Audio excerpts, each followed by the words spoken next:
Hello hello hello. Good evening good evening good evening everyone. नमस्ते नमस्ते नमस्ते। Good evening good evening good evening नमस्ते। हे हाँ, good evening everyone. नमस्ते नमस्ते नमस्ते। जय श्री कृष्ण, राधे राधे, राम राम। भाई सारे आने जल्दी से आ जाइए क्लास में। क्या आप सभी लोगों को मेरी आवाज सही से सुनाई दे रही है? जल्दी से एक बात हम जब कर दीजिए। नमस्ते नमस्ते मेरे अंडर वंटर, कैसे हैं आप सभी लोग?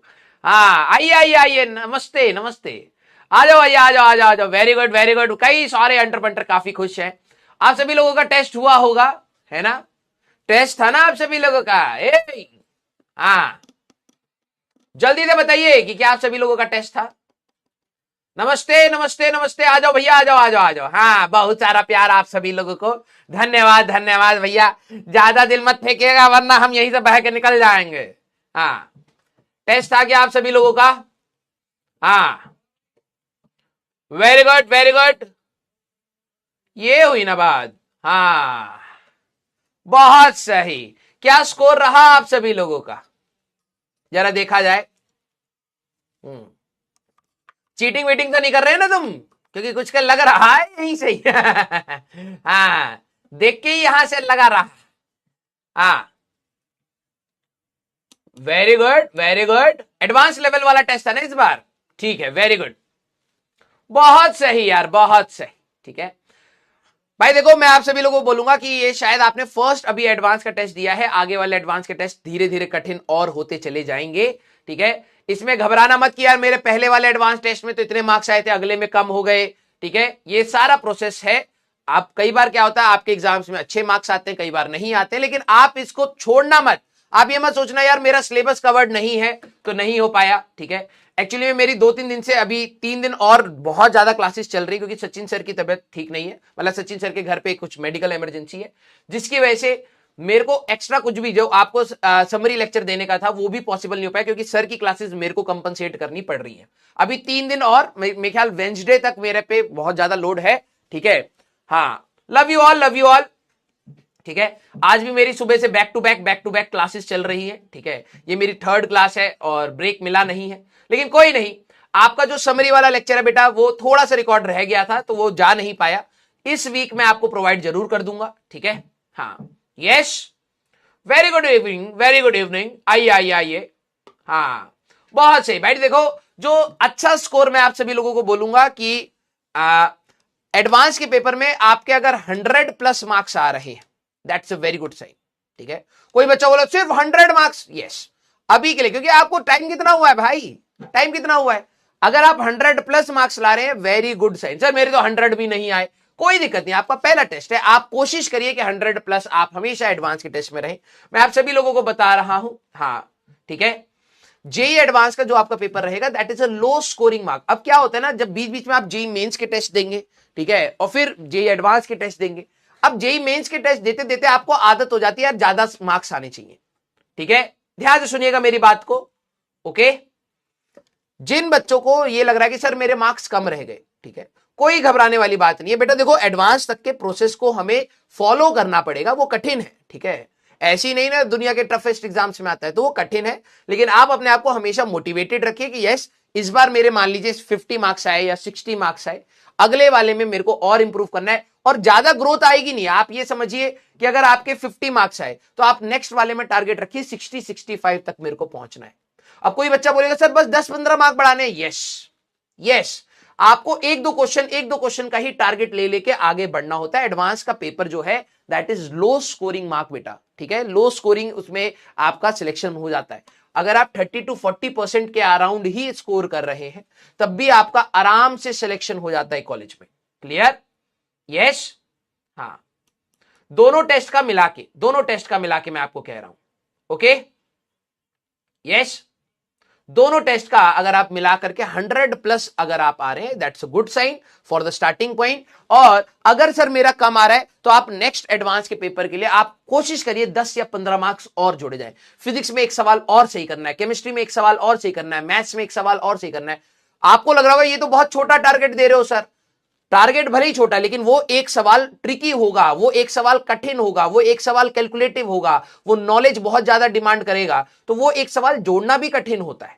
ठीक है, क्लियर? यस, जिनके 100 प्लस आ रहे हैं, वेरी गुड। अब आपको इसका घमंड नहीं करना है, कोशिश करना है या तो इस मार्क्स को रोक के रखे या फिर आप इससे और आगे बढ़े। आपके जो जेई मेंस का टेस्ट की एनालिसिस होगी और एडवांस के टेस्ट की एनालिसिस होगी वो बिल्कुल डिफरेंट है। एडवांस में आपको कई सारे क्वेश्चन छोड़ने पड़े, छोड़ दीजिए, कोई दिक्कत वाली बात नहीं है, लेकिन जो आप कर रहे हैं वो सही करिए और कोशिश करिए कि दोनों पेपर में मिला के आप 100 120 100 120 अपने नॉर्मल ईयर्स में चलते जा रहे हैं। क्योंकि बाद में क्या होता है मैं आपको पहले बता देता हूं, जैसे ही आपका 12th का सिलेबस खत्म होगा और थ्रू आउट दी 2 इयर्स अगर आप 120 150 100 120 150 इस रेंज में भी है, इससे ऊपर है तो अच्छी बात है, इस रेंज में भी अगर आप लाई कर रहे हैं, आखिरी में आपको अपने आप ग्रोथ दिखेगी 30-40 मार्क्स की।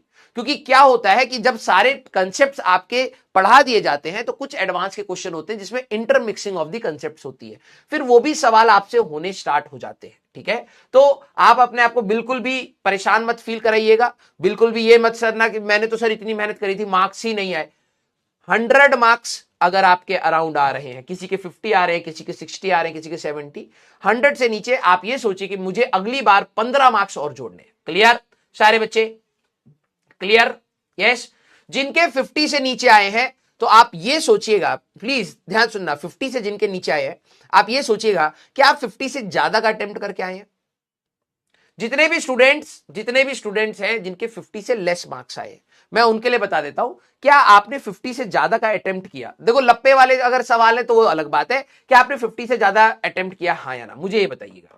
देखो पता है क्या, पॉजिटिव एटीट्यूड रखना बहुत इंपॉर्टेंट है टेस्ट के बाद, क्योंकि मुझे पता है बच्चे क्या होते हैं ना, अपने आप को जबरदस्ती कोसने लग जाते हैं। वो कोसने वाली बात नहीं है।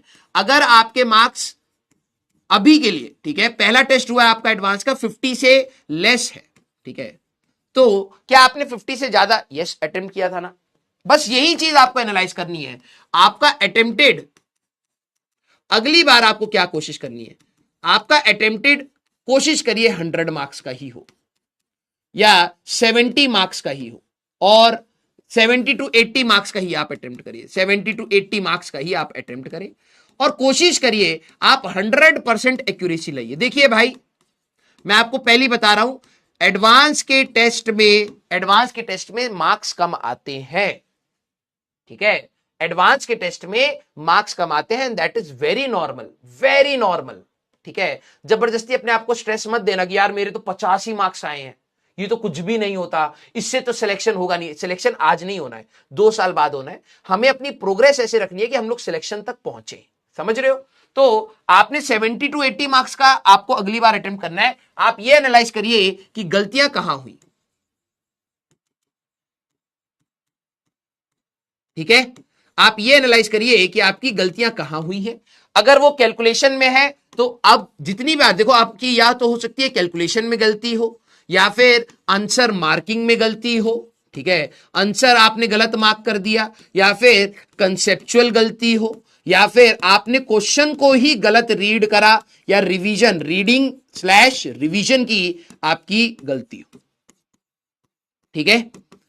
अब आपको यह एनालाइज करना है कि वो 3-4 सवाल मैं कहां से जोड़ूं, ठीक है। सर मैथ्स टफ थी, मैथ्स टफ ही आएगी, मैथ्स आपकी टफ ही आएगी। आप क्या चाहते हैं बेटा कि आपको खुशी दिलाने के लिए पेपर सेट किया जाए?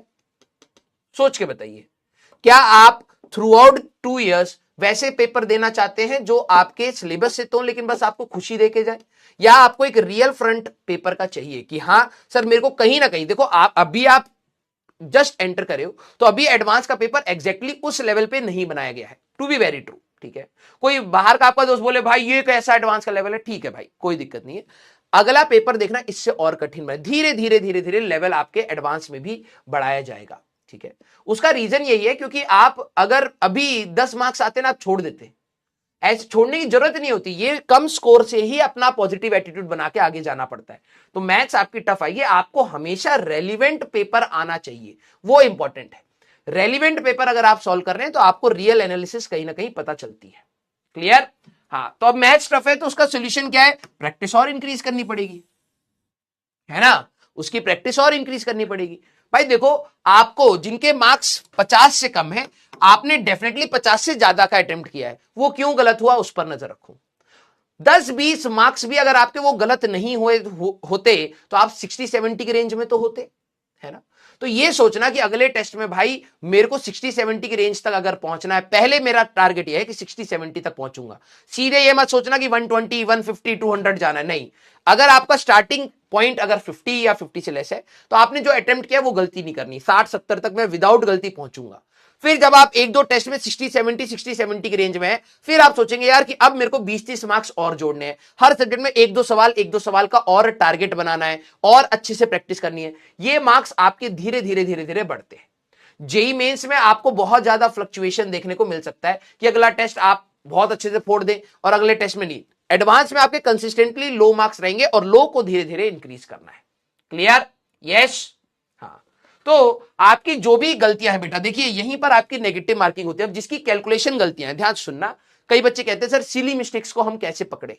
ठीक है, मैं थोड़ा सा आपको ओरिएंटेशन दे रहा हूं, रीजन बीइंग क्योंकि आपका फर्स्ट एडवांस का टेस्ट हुआ है, अब अगला भी आपका टेस्ट शायद आई थिंक जेईई मेंस का है, फिर जेईई मेंस का है, फिर एडवांस का है, तो आप अपने नेक्स्ट टेस्ट के लिए अभी से तैयारी करिएगा। ठीक है, कैलकुलेशन में क्या होता है, जब आप प्रैक्टिस कर रहे होते हैं आपसे गलतियां होती कहां है, जो मैंने बच्चों में देखी है और अपने खुद में देखी है। एक तो होती है ब्रैकेट ओपन करना, फिर आपकी हो जाती है क्रॉस मल्टीप्लीकेशन में। ठीक है, क्रॉस मल्टीप्लाई करा, रेशियो गलत ले लिया। ठीक है, फिर इक्वल टू के इस साइड से इस साइड ले जाके साइन चेंज नहीं करा। ठीक है, ये वाली गलतियां होती है। और सिंपली एडिशन 2+2 या 3+2 को 5 लिखना था, आपने मल्टीप्लाई कर दिया। बहुत बेसिक मैथमेटिक्स की गलती होती है, बेसिक मैथ्स। ये आपकी कैलकुलेशन में एरर होती है, हाँ या ना, यस और नो। ठीक है हाँ, मैं आपको बता रहा हूं। अब देखो थोड़ा सा ओरिएंटेशन में टाइम लगेगा, लेकिन इसको कैसे इंप्रूव करना है आगे वाले टेस्ट में, कैसे हम लोग देखें, आप एनालाइज करेंगे तो कहीं ना कहीं यही गलतियां होती है कि आपने रेशियो गलत ले लिया। सर मेरे को A1/A2 का रेशियो निकालना था, मैंने A2/A1 का रेशियो निकाल करके मार्क कर दिया। और आप इस पर अपने आप को कोसिएगा मत, मैं लिटरली बता रहा हूं, ये गलतियां हमसे भी होती है एज बीइंग अ टीचर, ये स्टूडेंट से भी होती है। वो एग्जाम में कई बार क्या होता है कि प्रेशर बोलिए या टेम्परामेंट बोलिए मैच नहीं करता, उसकी वजह से गड़बड़ होती है। और ये आप मेहनत करेंगे तो हो सकता है फाइनल एग्जाम में भी हो ही जाए। कोशिश ये कर सकते हैं इसको हम मिनिमाइज कर ले। मिनिमाइज सर ये खत्म कैसे होंगी, ये बवाल ये खत्म होगी जब आप प्रैक्टिस कर रहे हैं। मेरे वर्ड को सुनना, जब आप प्रैक्टिस कर रहे हैं ना, जब आप प्रैक्टिस कर रहे हैं तो आप अपने क्वेश्चन को ना फुल सॉल्व करिए। आप ये मत सोचिए मैं स्टेप्स मिस करूंगा, फुल स्टेप्स लिख के सॉल्व करिए। मैंने इससे इंप्रूव होते हुए देखा है बच्चों को, फुल स्टेप्स लिखिए। सर इसमें तो टाइम ज्यादा लगता है, तो भाई तू गलत आंसर निकालने से बेटर है कि तू समय ज्यादा ले ले भाई। तू 5 क्वेश्चन की जगह 3 सवाल कर, लेकिन 3 ढंग से सवाल सॉल्व कर, क्योंकि एग्जाम में भी वही एटीट्यूड तू लेके जाता है, तू ज्यादा क्वेश्चन पर जा रहा है और नेगेटिव खा के आ जा रहा है। तो पहले हमें अपने नेगेटिव को कंट्रोल करना है। ठीक है, तो फुल स्टेप से करिए। जब आपका क्रॉस मल्टीप्लाई में आपको दिक्कत लग रही है तो एक स्टेप बढ़ा दीजिए भाई, एक स्टेप बढ़ा दीजिए। ब्रैकेट में अगर गलती लग रही है तो ब्रैकेट डायरेक्टली ओपन ना करके एक एक स्टेप बढ़ा करके आप अपने सॉल्व करिए, और धीरे धीरे प्रैक्टिस के साथ आपको ये क्लियर होगा। आंसर मार्क करने में लिए 2 स्टेप वेरिफिकेशन कर लीजिए। यार जब आपको पता है कि आप आंसर गलत मार्क करते हैं ठीक है, अगर आपको पता है कि सर मेरे से गलती हो जाती है, कई बार मैं जल्दबाजी में ऑप्शन ए सेलेक्ट करना था, मैंने डी सेलेक्ट कर लिया, देखा सिमिलर से लग रहे थे, मैंने रीड नहीं करा। 2 स्टेप वेरिफिकेशन, 2 स्टेप में मतलब पहले आप आंसर को लिख लीजिए, इसका आंसर ए होगा। फिर जब आप सेकंड राउंड में जब एक बार आएंगे तब आप एक बार उन क्वेश्चंस को जरूर देखिए कि आपने ओएमआर या फिर आंसर जो मार्क करा है क्या वही मार्क करा है या नहीं करा है, तो 2 बार इसको वो देखिए। कंसेप्ट, अब बात यह है कंसेप्ट आपकी क्लास और प्रैक्टिस से आएगा। क्लास में ध्यान से सुनिए, जो क्लास में क्वेश्चन कराए जा रहे हैं उन सवाल को डिकोड कैसे कर रहा है टीचर। कई बच्चे क्या करते हैं, सीधे जाते हैं सवाल करा दो सर। नहीं बेटा ऐसे नहीं होती तैयारी, मैं लिटरली बता रहा हूं, खतरनाक सवाल तेरे परखच्चे उड़ा देंगे, उनकी लैंग्वेज तुम डिकोड नहीं कर पाओगे। सवाल टफ हो या ना हो, तुम लैंग्वेज ही डिकोड नहीं कर पाओगे, तुम पहली लाइन नहीं लिख पाओगे उस सवाल की। तो आपको क्या करना है, जब क्लास में पढ़ाया जा रहा है फुल कंसंट्रेशन से सुनिए, कौन से टीचर कौन से वर्ड से सवाल को सॉल्व करना स्टार्ट कर रहा है। जैसे मान लीजिए मेरे पास 5 स्टेटमेंट्स आ गए, तो मैं 5 स्टेटमेंट में कौन से वर्ड को पकड़ रहा हूं और उससे अपना क्वेश्चन स्टार्ट कर रहा हूं। ये ढूंढना क्लास में टीचर के साथ है, और फिर उसी के ऊपर आप प्रैक्टिस करेंगे। ठीक है, अब रीडिंग एंड रिवीजन ये भी वही प्रैक्टिस के साथ ही हमारे पास एसोसिएटेड है। क्लियर? 52 मैं बोल रहा हूं 50 to 100 वाले मार्क्स वाले जो बच्चे हैं, आप भी 3 सवाल और ऐड करने की कोशिश करेंगे, अपने नेगेटिव को कंट्रोल करें। 100+ इज गुड, गुड स्टार्ट मैं ये कह सकता हूं, लेकिन यस इस मतलब इतना नहीं है कि आपको बहुत अच्छा कॉलेज मिलेगा अगर ऐसी स्कोर रहा तो। हर का एक स्कोप है, ठीक है। 2-3 सवाल और अगली बार के उसमें आपको सही करने हैं, ठीक है। सर चीटिंग चीटिंग चीटिंग, अगर किसी ने चीटिंग करी भी, ध्यान से सुन बेटा, ठीक है, किसी ने अगर चीटिंग करी भी तो वो उसकी प्रॉब्लम है। तेरे को रैंक से मतलब नहीं है, तेरे को अपने मार्क्स से मतलब है। भाई देखो इन टेस्ट में ना, मैं आप सभी लोगों को बोल रहा हूं, देखो आप प्रैक्टिकल सोचिए बेटा, आप छोटे बच्चे हैं और मैं आपको वही चीज बता रहा हूं जिस चीज से आपको इंपैक्ट होना चाहिए। टेस्ट में आपके मार्क्स से इंपैक्ट होना चाहिए, ठीक है। आप ईमानदारी से टेस्ट दीजिए, और अगर आपके ईमानदारी से 120 मार्क बन रहे हैं तो आप ये सोचिए कि यार इस 120 को मैं कैसे इंप्रूव करूं। आपको इससे मतलब ही नहीं है आपकी 1 लाख रैंक आए 2 लाख रैंक आए, आप अपना बेस्ट दीजिए और बेस्ट को भी इंप्रूव करने की कोशिश करिए, ये आपके हाथ में है। अगर आपको लग रहा है कि सर दूसरे बच्चों ने तो आंसर रटे हुए हैं या कुछ भी, जो भी आपके दिमाग में ख्याली पुलाव आ रहे, उसको फॉर द टाइम बिंग हटा दो, क्योंकि अगर आप अपनी एक्स अमाउंट ऑफ एनर्जी को x/2 उनको दे दोगे तो आप पढ़ाई नहीं कर पाओगे। फाइनल एग्जाम में चीटिंग नहीं, फाइनल एग्जाम में आंसर बोलेंगे भाई, जो आंसर तक पहुंचेगा वही कॉलेज तक पहुंचेगा, सीधी सी बात ये है, ठीक है। अगर आपको दिन भर बैठ के उनको चीटर्स या कुछ भी बोलने का अगर आपके पास समय है तो आपके पास ये भी समय है कि आप अपना पढ़ाई करें और आप आगे बढ़े, ठीक है। तो मेरे को इससे मैटर ही नहीं करता कि दूसरे बच्चे चीटिंग कर रहे हैं या नहीं कर रहे हैं। जो सीरियस बच्चा है वो अपने मार्क्स को एनालाइज कर रहा है और आगे बढ़ रहा है या नहीं बढ़ रहा है, वही सारी चीजें होती है। जब हम लोग भी अपनी तैयारी कर रहे थे बेटा, मैंने एक बार नहीं सोचा कि दूसरे बच्चे जो मेरे से आगे हैं क्या वो चीटिंग करके आगे जा रहे हैं। मैंने कभी एनर्जी लगाई नहीं। मैंने देखा भाई मेरे मार्क्स इतने आ रहे हैं, इस मार्क्स को और बेटर कैसे कर सकता हूं, और कौन से टॉपिक्स में समझ सकता हूं, और कौन सी प्रैक्टिस में कर सकता हूं। मैंने बस यही सोचा। और अगर आप सिर्फ इतनी एनर्जी लगा रहे हैं, मैं लिटरली बता रहा हूं, जो जेई की जर्नी आपकी फ्रस्ट्रेशन वाली होती है वो कम हो जाएगी, क्योंकि आप सारी एनर्जी अपने पर लगा रहे हो। आप अपने मार्क्स को इंक्रीज कर रहे हो, उससे मतलब ही नहीं कि भाई मेरी इंक्रीज करने के बाद भी सर 40,000 आई, तो भाई तू क्या कर सकता है बता, और तू बता तू क्या कर सकता है। तू अगर अपने मार्क्स को इंक्रीज करने के बाद भी, तू फुल पोटेंशियल के बाद भी तू 40,000 रैंक पर आ रहा है, तो इसके बाद तेरे हाथ में और कुछ था भी नहीं ना। तू तो अपने मैक्सिमम पोटेंशियल पर आ गया ना इस तैयारी में, इससे ज्यादा तो तू कर नहीं सकता है। अब तू दूसरे को थोड़ा ना पुल डाउन करेगा कि भाई तू 40,000 मत ला, ऐसा नहीं होता बेटा, ठीक है। तुम्हारे हाथ में तुम्हारा प्रोग्रेस है और तुम्हारा प्रोग्रेस तुम्हारी मेहनत डिसाइड करती है, ठीक है। अपनी एनर्जी को सिर्फ अपने ऊपर लगाओ, देखो कि क्या गलतियां हुई हैं, उन गलतियों को मत दोहराओ, और कॉन्शियसली अपने आप को एग्जाम में बोला करो भाई मैं क्रॉस मल्टीप्लाई में गलती करता हूं, मैं रेशियो लेने में गलती करता हूं, मैं ब्रैकेट ओपन करने में गलती करता हूं, मैं क्वेश्चन को कंप्लीट रीड ना करके पहले ही सॉल्व करना स्टार्ट कर देता हूं, ये मेरी गलतियां हैं, इस बार मैं नहीं दोहराऊंगा। और आप जब ये बार बार टेस्ट में करेंगे तभी आप फाइनल एग्जाम के लिए तैयार हो पाएंगे। आप में से कई सारे ऐसे बच्चे होंगे जो टेस्ट नहीं देना चाहेंगे because of backlog and revision, ठीक है। मैं एक बहुत कड़वी बात बोलना चाह रहा हूं, ठीक है, आपको दुख होगा, लेकिन अच्छे टाइम पर आप समझ सकें तो अच्छी बात है। आप जिस दिन फाइनल एग्जाम में भी बैठेंगे ना बेटा, उस दिन भी आप रिवाइज पूरा नहीं कर पाएंगे, उस दिन भी आपका कुछ ना कुछ छूटा होगा। मेरे को ना ये चीज बच्चों को बता बता के मैं शायद, मुझे लगता है कि मैं शायद सैचुरेट आउट हो गया हूं, थक गया हूं, लेकिन मैं आपको बता रहा हूं फाइनल एग्जाम से पहले, अब जो समझदार होगा ना, जिसके दिमाग में ये बात छप गई, वो स्ट्रेस फ्री तैयारी कर पाएगा। फाइनल एग्जाम से पहले भी आपका रिवीजन प्रॉपर नहीं होगा,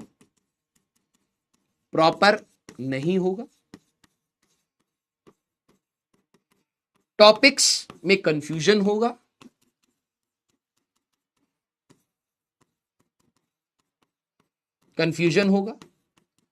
और आपका बैकलॉग होगा।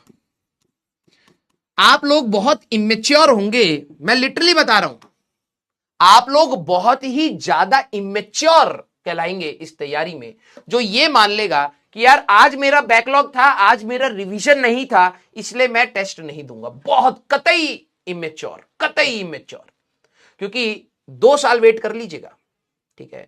आपने बोर्ड्स का पेपर दिया ना, बोर्ड से पहले क्या आपको डर नहीं लग रहा था कि यार ये फॉर्मूला तो भूल रहा हूं, यार मैंने ये चीज अच्छे से रिवाइज नहीं करी है, यार ये चीज तो मेरे को कॉन्फिडेंस लो कर रही है, यार मैंने ये चीज तो छोड़ दी। आखिरी मोमेंट तक आपके साथ होगा। अगर 10वीं का सिलेबस जो ये मात्र है ना, उसमें अगर आपको 0.1% भी फीलिंग आ गई थी एग्जाम से पहले कि यार मेरा ना, मैं चीजें भूल रहा हूं, मेरे को रिवाइज नहीं हुई है, तो गारंटेड है JEE advance and JEE main से पहले आपके अंदर ये फीलिंग बहुत भयंकर होगी कि यार मैंने तो इतनी सारी चीजें पढ़ी है, इतने सारे सेंटर ऑफ मास, इतने सारे मोमेंट ऑफ इनर्शिया, इतने सारे फॉर्मूला, केमिस्ट्री में, इनऑर्गेनिक में, ऑर्गेनिक में रिएजेंट्स, मैथ्स में फॉर्मूले, एक्सपेंशन, ये वो मेरे को कंफ्यूजन हो रही है। ऑब्वियस है भाई, गधे, ऑब्वियस है ये। और तू अगर इसी बहाने के चक्कर में टेस्ट नहीं देगा ना, तो मैं लिटरली बता रहा हूं, तू इस फियर को एग्जाम में पकड़ नहीं पाएगा। वो इतना डोमिनेट कर देगा ना, तेरे से सवाल नहीं हिलेंगे, आते हुए सवाल नहीं हिलेंगे।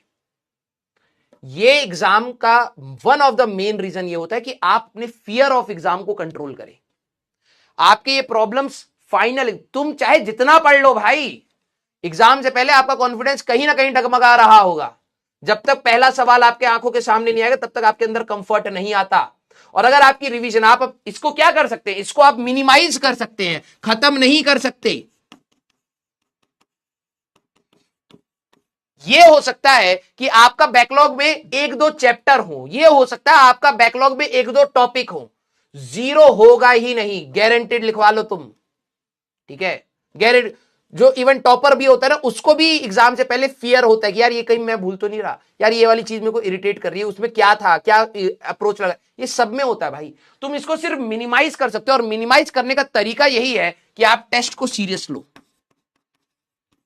आप टारगेट लीजिए कि अगला टेस्ट हमारा जो है, क्योंकि मैं आप सभी लोगों को बता रहा हूं बेटा, अब जिन लोगों का बैकलॉग है ना, आप लोग बैकलॉग में ही फंसे रहोगे, गारंटी लिखवा रहा हूं। अगर आपके अंदर ये एटीट्यूड नहीं है कि यार मेरा अगला टेस्ट किसका है, अगला टेस्ट, क्योंकि तुम्हारे लिए तो ये हो रहा है हर दिन 2 क्लास जुड़ रही है, सर मेरे तो सर 27 लेक्चर का बैकलॉग है, मैं क्या करूं। अगला टेस्ट टारगेट ले।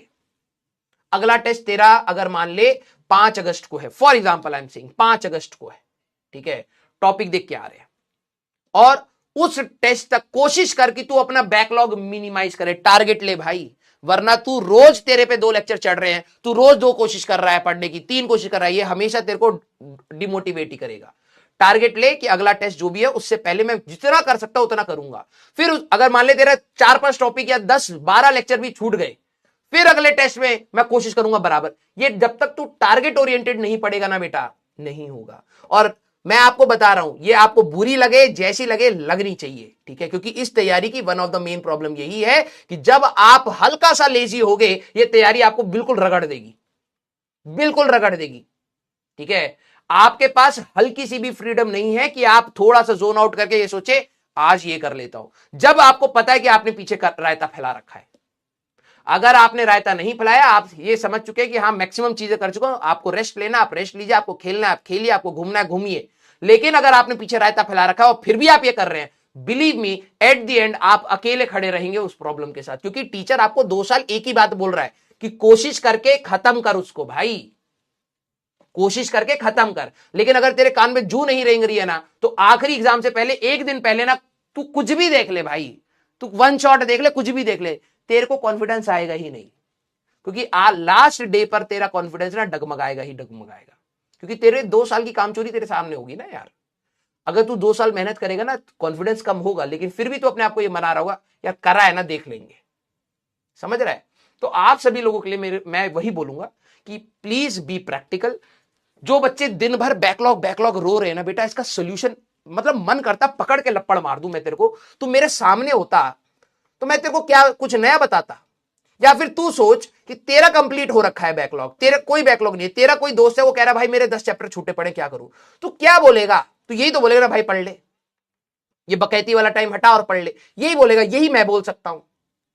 अब देख 2 तरीके की तैयारी है, या तो एक ढकोसले वाली तैयारी कर, ढकोसले वाली, सर मैंने सारे ना पीडीएफ वो डाउनलोड कर लिए, मैंने रीड कर लिया, मैंने लेक्चर को 2x पे देख लिया, हो गया मेरा, इससे कुछ नहीं होगा। 1 महीने बाद चैप्टर गुम, बिल्कुल सपाट होगा भाई, इतनी डिटेल में हम लोग पढ़ाई कर रहे हैं, ठीक है। तेरे को सवाल लगाने पड़ेंगे, जो क्लास में करा रहे, वीडियो को पॉज कर सवाल लगा, तब जाके कॉन्फिडेंस आएगा, क्लियर। स्कूल वाला बहाना मत देना बेटा। अब कोई बच्चे बोले कि भाई मेरा सर स्कूल है, मैं स्कूल के साथ मैनेज नहीं कर पा रहा, ये आपकी प्रॉब्लम है। सर टीचर साथ नहीं देगा तो कैसे होगा, टीचर साथ दे रहा, पढ़ा रहा है तेरे को, यही बहुत है, ठीक है। कईयों को तो ये भी नहीं मिलता है। स्कूल की प्रॉब्लम है ना, वो सबके साथ होती है, लाइन देख ले कितने हैं, इसमें से भी सिलेक्ट होते हैं बच्चे, और वो वही सिलेक्ट होंगे जिनके अंदर कॉमन सेंस होगी कि क्या कौन सी चीज कब इंपॉर्टेंट है, ठीक है। अगर मैं अभी ईमानदारी से बेटा आपको अपने ना पेरेंट्स की कसम है, जो लोग स्कूल लिख रहे हैं, सच बता देना दिन में आप क्या समय वेस्ट करते हो, हाँ या ना। आपको अपनी पेरेंट्स की कसम है। जिस दिन आप अपने आप से रियल हो गए ना, अपने आप प्रॉब्लम्स के सोल्यूशन आएंगे। लेकिन प्रॉब्लम यह है कि आप अपनी फेक बबल बना के बैठे हुए हो, स्कूल लिख रहे हो। क्या बताओ आप, जिस दिन छुट्टी होती है उस दिन आप समय वेस्ट करते हो? बता दो। तो फिर तुम मेरे से क्या रीजन मांगना चाह रहे हो? बताओ। तुम्हारे एक्सक्यूजेस के ऊपर मैं क्या लॉजिक लगा दूं भाई? मन करता है बेटा मैं तुम्हें ना धमकाऊं, पीट दूं किसी दिन। प्रॉब्लम तुम खुद जानते हो, सोल्यूशन तुम खुद जानते हो। तुम्हें क्या लग रहा है कि कोई तीसरा बोलेगा तभी तुम्हें अच्छा फील होएगा? जिस दिन छुट्टी होती है उस दिन तुम कितना यूटिलाइज कर लेते हो, तब क्या स्कूल है? बेटा बहाने मत दिया करो। और मैं बता रहा हूं, बहाने वालों की ना कम से कम 14 लाख बच्चे होंगे जो बहाने दे देते हैं। 14 लाख। उसमें से 10-15 हजार बच्चे होंगे जो सिलेक्शन लेते हैं, वो रीजंस ढूंढते हैं पढ़ाई करने का। ठीक है, अब आप कौन सी लिस्ट में खड़ा होना चाहते हैं वो आपका डिसीजन है। स्कूल मैनेज नहीं हो पा रहा, तो भाई पहले एक बार होमवर्क कर लेता ना, अभी भी टाइम है, 11वीं छोड़ दे। फिर किसी भी कॉम्पिटेटिव एग्जाम, तू किसी भी फील्ड में चल जा भाई, कंपटीशन के लिए तेरे को मैनेज करना पड़ेगा। तू क्या सोच रहा है कि कोई भी चीज आसानी तरीके से मिल जाएगी? है? तू किसी भी फील्ड में चले जा, तू इंजीनियरिंग सेक्शन छोड़ के किसी भी फील्ड में चले जा, तेरे को जब कंपटीशन एग्जाम में बैठना पड़ेगा तेरे को 10 चीजें मैनेज करनी पड़ेंगी। एंड तेरे लिए अभी वो स्कूल है तो मैनेज कर। ठीक है, समय वेस्ट मत कर जो तू करता है। एक बार ईमानदारी से सोचता है ना तो तेरे अंदर से आती है आवाज कि हाँ यार मैंने समय वेस्ट किया है। यही 2 साल कंटिन्यू करेगा ना तब तेरे को पता लगेगा तूने कितना बड़ा ब्लंडर कर दिया अपने साथ। और जिस दिन वही बात है ना, आपके बीच में से ना कई ऐसे बच्चे होंगे जो मैनेज करते हैं। मैं इतने सारे इंटरव्यू देख लिए हैं और इतने बच्चों का इंटरव्यू कर लिया है, मुझे पता लग गया सीरियस बच्चे के लिए ना ये प्रॉब्लम्स नहीं होती, ये होती ही नहीं है। वो कहते हैं सर मैं मैनेज करूंगा, ये मेरी प्रॉब्लम है। कभी भी सीरियस बच्चे ने आके मेरे को ये नहीं बोला है, मैं लिटरली बता रहा हूं, ये नहीं बोला सर मेरे से स्कूल मैनेज नहीं हो रहा। सीरियस बच्चे ने हमेशा बोला सर इस सवाल का ना आंसर नहीं आया। इंटेंट समझ रहे हो तुम? प्रायोरिटी समझ रहे हो तुम? स्कूल सर मैं खुद मैनेज करूंगा, मेरे को इस सवाल का जवाब क्यों नहीं आ रहा है? प्रॉब्लम यह है कि आप लोग खुद ही सीरियस नहीं हो अपने लिए। क्लियर? तो बेटा जो लोग ये स्कूल करते हैं ना, देखो भाई सीधी सी बात है, हंसी मजाक से तो मैं पढ़ाता हूं, लेकिन मेरे को जब लगता है ना कि आप लोग बहुत इजीली चीजों को समझ ले रहे हो, ठीक है, मैं आपको पहले बता रहा हूं, आपकी बारी में 14 लाख बच्चे बैठे, 13 लाख बैठे, 15 लाख बैठे, 10 लाख बैठे, सिलेक्शन 10-15 हजार का ही, 10,000 का ही एडवांस के थ्रू अच्छे जगह पर हो जाएगा, उसमें से भी 5,000। ठीक है सर, अब तो डर लग रहा है, लगना भी चाहिए, क्योंकि यही तेरी रियलिटी है भाई। तेरे बोलने की वजह से 1 लाख बच्चों को एडवांस में सिलेक्शन नहीं होगा, तेरे रोने से 2 लाख बच्चे एनआईटी में नहीं जाएंगे, जितनी सीट है उतने ही जाएंगे। ठीक है, अब तेरे अंदर वो गट्स है, हिम्मत है, एटीट्यूड है कि तू उन बच्चों में घुस सके, तो वो तेरे ऊपर है। ठीक है, कंटेंट सभी के लिए सेम है, तू कहीं पर भी चले जा, ऑफलाइन चले जा, ऑनलाइन चले जा, यही सारी चीजें बताई जाएंगी। इसके बाद 80% स्टूडेंट के ऊपर होता है, और जब 80% की बात आती है ना, बच्चा बैकआउट, भाई मेजॉरिटी मुझे करना है, मैं कैसे कर लूंगा? टीचर को बोलते हैं, टीचर करवा देगा, स्पून फीडिंग की आदत है। ठीक है, तो मेरे को बेटा प्लीज आप लोग इररिस्पॉन्सिबल होकर सवाल मत पूछा करिए, बिल्कुल इररिस्पॉन्सिबल होकर सवाल मत पूछा करिए। सर स्कूल कैसे मैनेज होगा? कैसे मैनेज करते हैं? नहीं तो पढ़ के ही होगा ना। या तो मैं बोल दूं भाई स्कूल मत कर, उससे मैनेज हो जाएगा तेरा स्कूल। क्या बोलूंगा मैं? ज्यादा से ज्यादा यही बोलूंगा ना कि भाई जो फ्री टाइम है वो थोड़ा सा मैनेज कर, और कोई रास्ता नहीं है भाई। मिसमैनेजमेंट होंगी, लेकिन हमारा ग्राफ ऊपर की साइड जाना चाहिए, हमारे मार्क्स बढ़ते रहने चाहिए, हमारे सवाल होते रहने चाहिए, हमें कंसेप्ट समझ आता रहना चाहिए, हमें रोना नहीं है इस पर। क्लियर? बेटा आप लोग ना अब पहला कदम रख चुके हो, अब 11वीं में, सीरियसली बता रहा हूं। ठीक है, जो आप सभी लोगों ने सुना था ना कि जेई एडवांस की तैयारी टफ है, वो बहुत फ्रंट पर टफ है, कॉम्प्लेक्स नहीं है। मैंने पहले बोला था कॉम्प्लेक्स नहीं है, टफ है। अब यही जो मैनेजमेंट है ना, अब क्या होता है, ये सारी जब चीजें आती हैं, बच्चा स्ट्रेटेजीज ढूंढता है, किसी तरीके से इस चीज को मैं एक्सक्यूज बना के हटा ले जाऊं, वहां आती है प्रॉब्लम। फिर होता है तुम डिविएट, और 4 दिन के बाद करने के बाद पता लगता है यार इससे तो सोल्यूशन ही नहीं आ रहा, तो शॉर्ट टर्म था। फिर 10 जगह पर घूमने के बाद वापस आप बैच में जब आते हो तब तक चीजें छूट जाती हैं, और फिर करना वही है भाई। एग्जाम से पहले भी तू यही करेगा, देख लेना। तेरे को यही नोट्स पढ़ने होंगे, यही सवाल लगाने होंगे, इसके अलावा तू कोई नई चीज कर रहा हो तो अलग बात है। मेजॉरिटी तू यही कर रहा होगा, ठीक है। पीवाईक्यू लगाएगा, क्लास के कंसेप्ट समझेगा, टेस्ट देगा, सब यही करेगा एग्जाम से पहले। अभी जितनी स्ट्रेटेजी बनानी है, जितनी फालतू बकवास करनी है, जितने एक्सक्यूजेस बनाने तू बना ले, ठीक है। एग्जाम से 1 महीने पहले, जब मैं बता रहा हूं 12वीं खत्म होगी तुम्हारी नवंबर के लास्ट तक, जनवरी में तू और कुछ सुनेगा ही नहीं, किसी की नहीं सुनेगा, फिर कोई स्ट्रेटेजी नहीं, चुपचाप पता है पीवाईक्यू लगाने हैं, पता है टेस्ट देने हैं, एआईटीएस देना है, प्रॉपर रिवीजन करनी है, तब लगा लिए ना। ये स्कूल कोई नहीं रोता उस समय बेटा, स्कूल से समझ आ जाती है भाई, अब समय नहीं, अब करना है, ठीक है। आइए बेटा, रोने वाले बच्चे मत बनो, पहली मैं बता रहा हूं, एक एटीट्यूड रख लो फाइटर का कि भाई प्रॉब्लम आ रही है, हेड ऑन सॉल्यूशन ढूंढना पड़ेगा, ठीक है। रो नहीं सकते हम। बिट सेट एंड एडवांस सारी चीज बेटा देख, कंटेंट एक ही है, बकवास फिर वही बात। आ जाओ भाई, चलो, ठीक है। अब देखो लास्ट क्लास में सारे बच्चे यस होमवर्क के कुछ क्वेश्चन दिए थे, ठीक है, उसको हम लोग डिस्कस करेंगे आराम से। पहले एक बार इसको देख लेते हैं, सारे क्वेश्चन हम लोग डिस्कस करेंगे, टेंशन ना लो, ठीक है। आइए, हॉरिजॉन्टल प्रोजेक्टाइल। देखो हम लोगों ने लास्ट क्लास में प्रोजेक्टाइल के बारे में बात किया था, that was ground to ground projectile. पहले एक बार प्रोजेक्टाइल की, ये वाला एक और प्रोजेक्टाइल है हमारे पास। इन दोनों को अगर आपने समझ लिया है तो आप सारे प्रोजेक्टाइल को मिक्स करके आराम से सवाल कर सकते हैं। इंक्लाइन प्रोजेक्टाइल अलग होता है, अभी हम लोग इसके बारे में बात करेंगे, कल की क्लास में हम लोग और क्वेश्चंस करेंगे, ठीक है। अब जरा समझना, horizontal projectile, ground to ground projectile क्या है। आपका ग्राउंड टू ग्राउंड प्रोजेक्टाइल ऐसा है कि आपने यहां पर किसी इस तरीके से फायर कर दिया, this is your ground to ground project. जहां से फेंका है और जहां पर गिरा है, दोनों ही हमारे पास सेम लेवल पर है। हॉरिजॉन्टल प्रोजेक्टाइल कैसा है कि आपने किसी हाइट पर से हॉरिजॉन्टली फेंका है। जैसे अगर मैं यहां पर फायर कर दूं तो ये हमारे पास हॉरिजॉन्टल प्रोजेक्टाइल है। सारे बच्चे ध्यान से सुनना, सारे बच्चे जरा यहां पर ध्यान सुनना।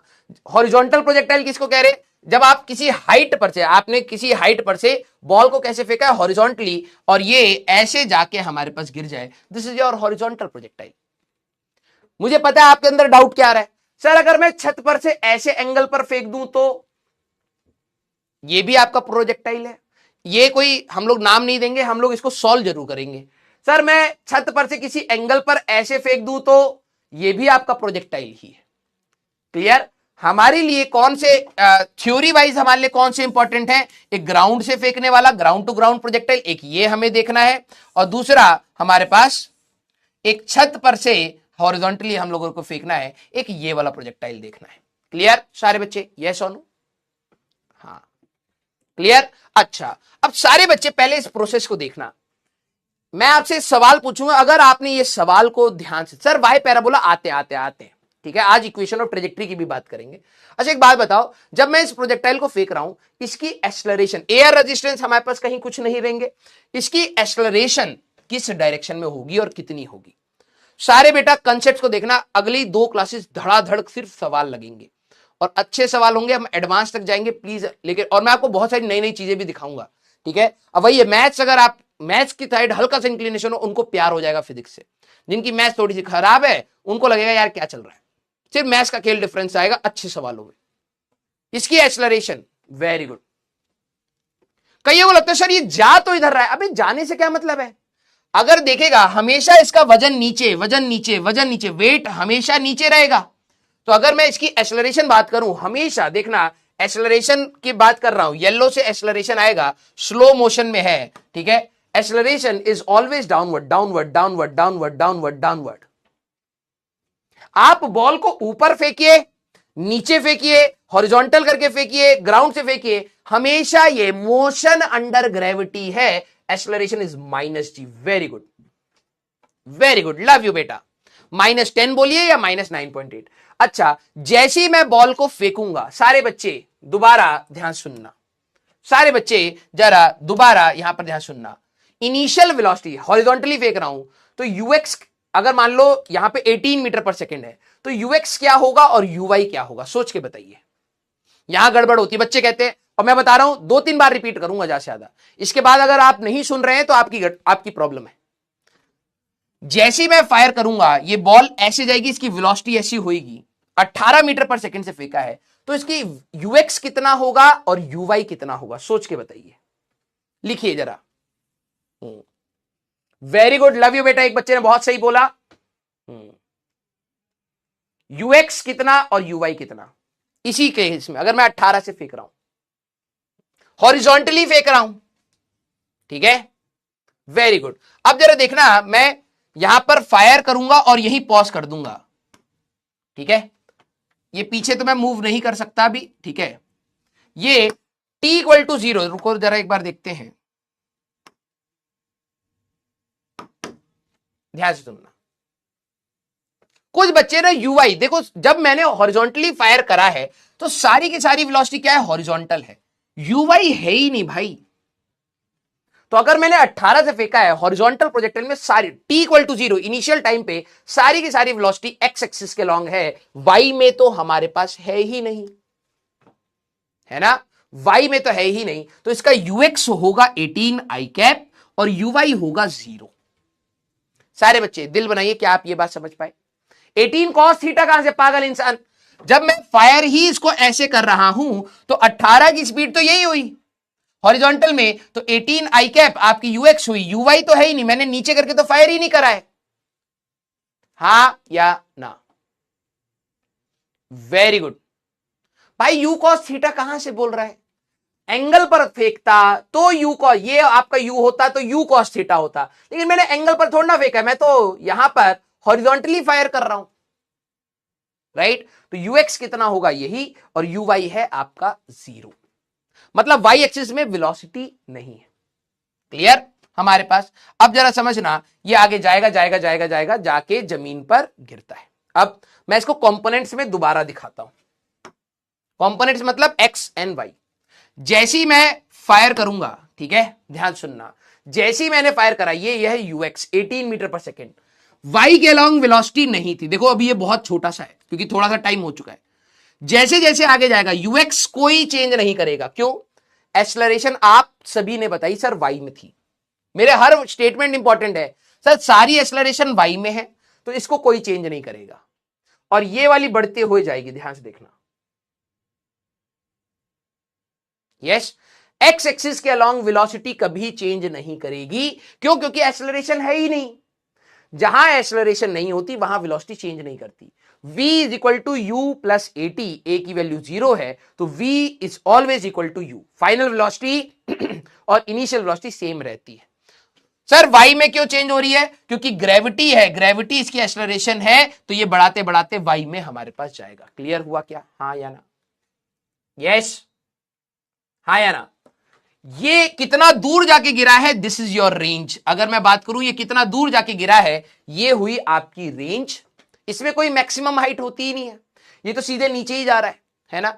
इसमें टाइम ऑफ फ्लाइट हमें निकालना होता है और रेंज हमें निकालना होता है, हाँ या ना? ये छोटी छोटी बातें समझ आई? यस और no? Clear? Very good, very good. अब जरा सारे बच्चे यहां पर सवाल से स्टार्ट करेंगे, ठीक है? अच्छा, पिछली क्लास की थ्योरी आप सभी लोगों ने रिवाइज करी थी, एक बार दिल बनाइए। देखो यार, रियल इंपैक्ट आपको रिवीजन से ही मिलेगा। क्या पिछली क्लास की आपने थ्योरी रिवाइज करी थी? एक बार दिल बनाइए। जितना अच्छे से आप रिवाइज करोगे, जितनी छोटी छोटी चीजें जो बताई जा रही हैं उस पर आप सोचोगे, मैं लिटरली बता रहा हूं आपको प्रोजेक्टाइल मोशन में मजा आ जाएगा। आपके दोस्त अभी स्कूल में या फिर दूसरी कोचिंग में होंगे, वो कहेंगे भाई प्रोजेक्टाइल मोशन दिमाग खराब हो रहा है। तुम्हें विजुलाइज करा रहा हूं, क्वेश्चन करा रहा हूं, रिलेट करा रहा हूं, फिर थ्योरी बता रहा हूं, तो आपके लिए कंपेयर। अब देखना धीरे धीरे, आप देखना 1-2 क्लासेस में आपको मजा आने लगेगा। क्लियर? अच्छा, चलिए एक सवाल मैं आपको बिल्कुल बेसिक से स्टार्ट करता हूं, ठीक है? एक एग्जाम्पल मैं आपको देता हूं, जरा देखते हैं कि क्या आप सोच पा रहे। एक ग्राउंड है बेटा, 80 मीटर का हाइट है हमारे पास, मैंने एक बॉल को u इक्वल टू 0 ड्रॉप कर दिया है। सारे बच्चे मुझे बताना, सारे बच्चे बताना इसका टाइम ऑफ फ्लाइट, ये जब जमीन पर जाएगा, ठीक है, तो कितना टाइम लगेगा? टाइम ऑफ फ्लाइट सारे बच्चे एक बार सोच के बताइए। ये हम लोगों ने मोशन इन 1D में पढ़ा है, टाइम ऑफ फ्लाइट कितना आएगा, और हमारे पास velocity with which it hits the ground, velocity with which it hits the ground, ये कितनी वेलोसिटी से जमीन पर हिट करेगा। सारे बच्चे जरा इन 2 पार्ट्स को करिए, ये हम लोगों ने करा हुआ है। चलिए भाई, सर मेरे को फॉर्मूला याद है, आपको अगर फॉर्मूला याद है तो फॉर्मूले से कर लीजिए, लेकिन मैं कहता हूं कि इक्वेशन हमेशा बैक ऑफ द माइंड में चलनी चाहिए। मैंने क्या करा, सीधा केस दिया है कि u की वैल्यू 0 है और 80 मीटर के हाइट पर से ड्रॉप किया है। टाइम ऑफ फ्लाइट आप सभी लोगों ने निकाला, कुछ जो फॉर्मूले से निकालेंगे सर, टाइम होता था अंडर रूट में 2h/g। अब कई बच्चे क्या करते हैं, फॉर्मूला भी ढंग से याद नहीं करते, किसी का फॉर्मूला कहीं लगाते हैं, फिर कहते हैं आंसर नहीं आता। 2 × 80 डिवाइडेड बाय 10, 4 सेकेंड हमारे पास टाइम ऑफ फ्लाइट आएगा। क्लियर? 4 सेकेंड हमारे पास टाइम ऑफ फ्लाइट आ रहा है। 8 सेकेंड कहां से आ रहा है कईयों का? ओहो, ये भी हम लोगों ने करा था टाइम ऑफ फ्लाइट निकालने के लिए। S is equal to UT plus half AT²। याद करिए, चमत्कारी इक्वेशन लगवाई थी।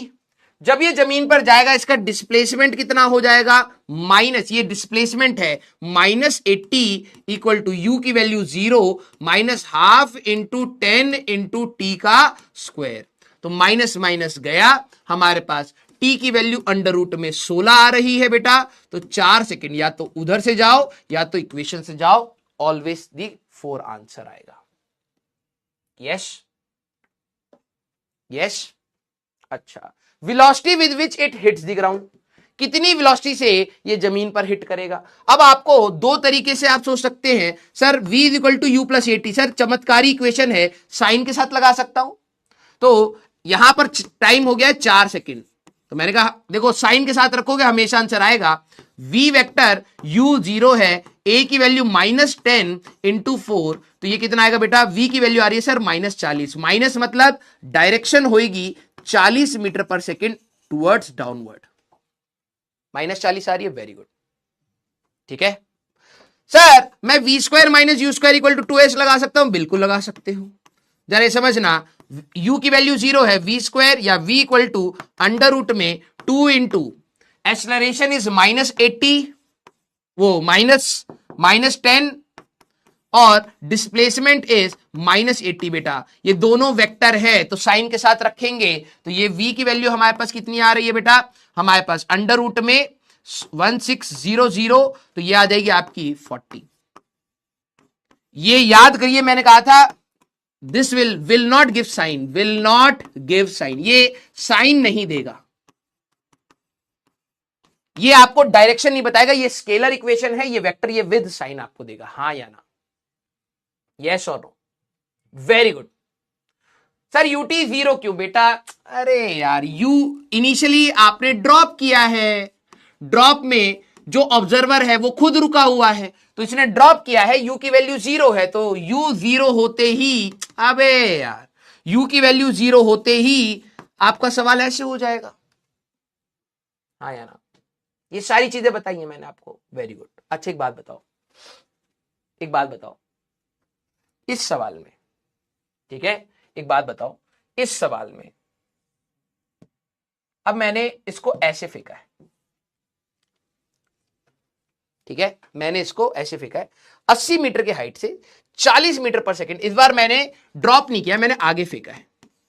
तो सारे बच्चे मुझे इस मोशन में ये बताना, ux कितना आएगा, uy कितना आएगा, ax कितना होगा और ay कितना होगा। सारे बच्चे जरा एक बार खुद से सोचिए, क्योंकि 2 डायमेंशन मोशन होगा। ये ग्रेविटी आपकी यहां पर है, वेलोसिटी और एक्सेलरेशन के बीच का एंगल 0 और 180 नहीं है, तो 2D मोशन होगा। ux कितना है, uy कितना है, ax कितना है, ay कितना है। सारे बच्चे जरा इसको सॉल्व करिए, ठीक है। सर वेलोसिटी वाले में v equal to you plus AT से किया, वो भी सही है ना, बिल्कुल सही है, ठीक है। Sir y height is negative, अरे करण बेटा, s आपके लिए डिस्प्लेसमेंट होता है, कितनी बार बताया 1D में, डिस्प्लेसमेंट वेक्टर है। ये कहां पर फॉर्मूले में, v² minus u² equal to 2as, s height होती है क्या, s डिस्टेंस होता है क्या, s डिस्प्लेसमेंट है। कितनी बार बताया था मैंने 1D में कि बेटा तमीज से करना, बाद में दिक्कत आएगी। Sir what are scalar equation? Scalar equation ये है जिसमें आपको डायरेक्शन का पता ना चले। जैसे v की वैल्यू आई आपकी अंडर रूट में 1600, ठीक है। तो अब ध्यान से समझिए, अच्छा मैं दोबारा एक मिनट क्लिक कर लेता हूं, व्हाट इज स्केलर, ध्यान से सुनना बेटा। v is equal to under root में 1600, आपने कहा, ध्यान समझना, ऐसे लिख सकता हूं -40 इंटू -40, और अंडर रूट में 40 इंटू 40। अगर आप देखें तो इससे आपकी वैल्यू -40 भी आ रही है और +40 भी आ रही है रूट के। अगर आप इस वाली इक्वेशन से जाते, जमीन पर गिरने के बाद इसकी वेलोसिटी 40 तो हो ही नहीं सकती, जमीन पर गिरने के बाद इसकी वेलोसिटी तो -40 होनी चाहिए। तो जो स्केलर इक्वेशन है v² - u² = 2a, सारे बच्चे एक बार ध्यान से सुन लेना। मैं क्यों कहता हूं इसको स्केलर इक्वेशन, क्योंकि डायरेक्शन का आइडिया नहीं देता। अंडर रूट में 1600 -40 का भी हो सकता है, इसका रूट लोगे तो +-40 लिखा जाता है। क्यों? क्योंकि इसको मैं ऐसे लिख सकता हूं, और -40 का स्क्वायर है तो आप -40 और +40 ऐसे लिख सकते हैं। दो आंसर आते हैं। अब एक्चुअली में दो आंसर आ रहे हैं, ये बता रहा है डायरेक्शन नेगेटिव है, ये बता रहा है डायरेक्शन पॉजिटिव है। तो इसने एग्जैक्टली डायरेक्शन का हमें आइडिया नहीं दिया, इसीलिए स्केलर इक्वेशन है, इसमें आपको डायरेक्शन का आइडिया पता नहीं चलता है। ठीक है, अगर बाउंस बैक किया तो वो कोलिजन में पड़ेंगे बेटा। हाँ, वेलोसिटी किया, आंसर नहीं आ रहा। अबे यार भूमि बेटा क्या कर रही है तू? Velocity with which it hits the ground 2gh होता है। कैसे नहीं आएगा? 2 × 10 × h, हाइट जो आपकी आएगी 80। सर इस बार आप हाइट क्यों कह रहे हो? क्योंकि formula is derived with sign. Formula जो हमने डिराइव किया था विद साइन, हमने साइन पहले ले लिया है बेटा, ध्यान सुनना, हमने साइन पहले से ही ले लिया है, तब जाके आपका वही तो आएगा 8 दूनी 16, 40 मीटर पर सेकेंड हमारे पास आएगा। क्यों नहीं आएगा हमारे पास? ठीक है, वाई नॉट? वही बात है, देखो मैं एग्जाम, मेरे को पता है ना, एक्सपीरियंस से मैं बता रहा हूं। वाई नॉट 2u/g बेटा, फॉर्मूला भाई कैसे जियोगे तुम?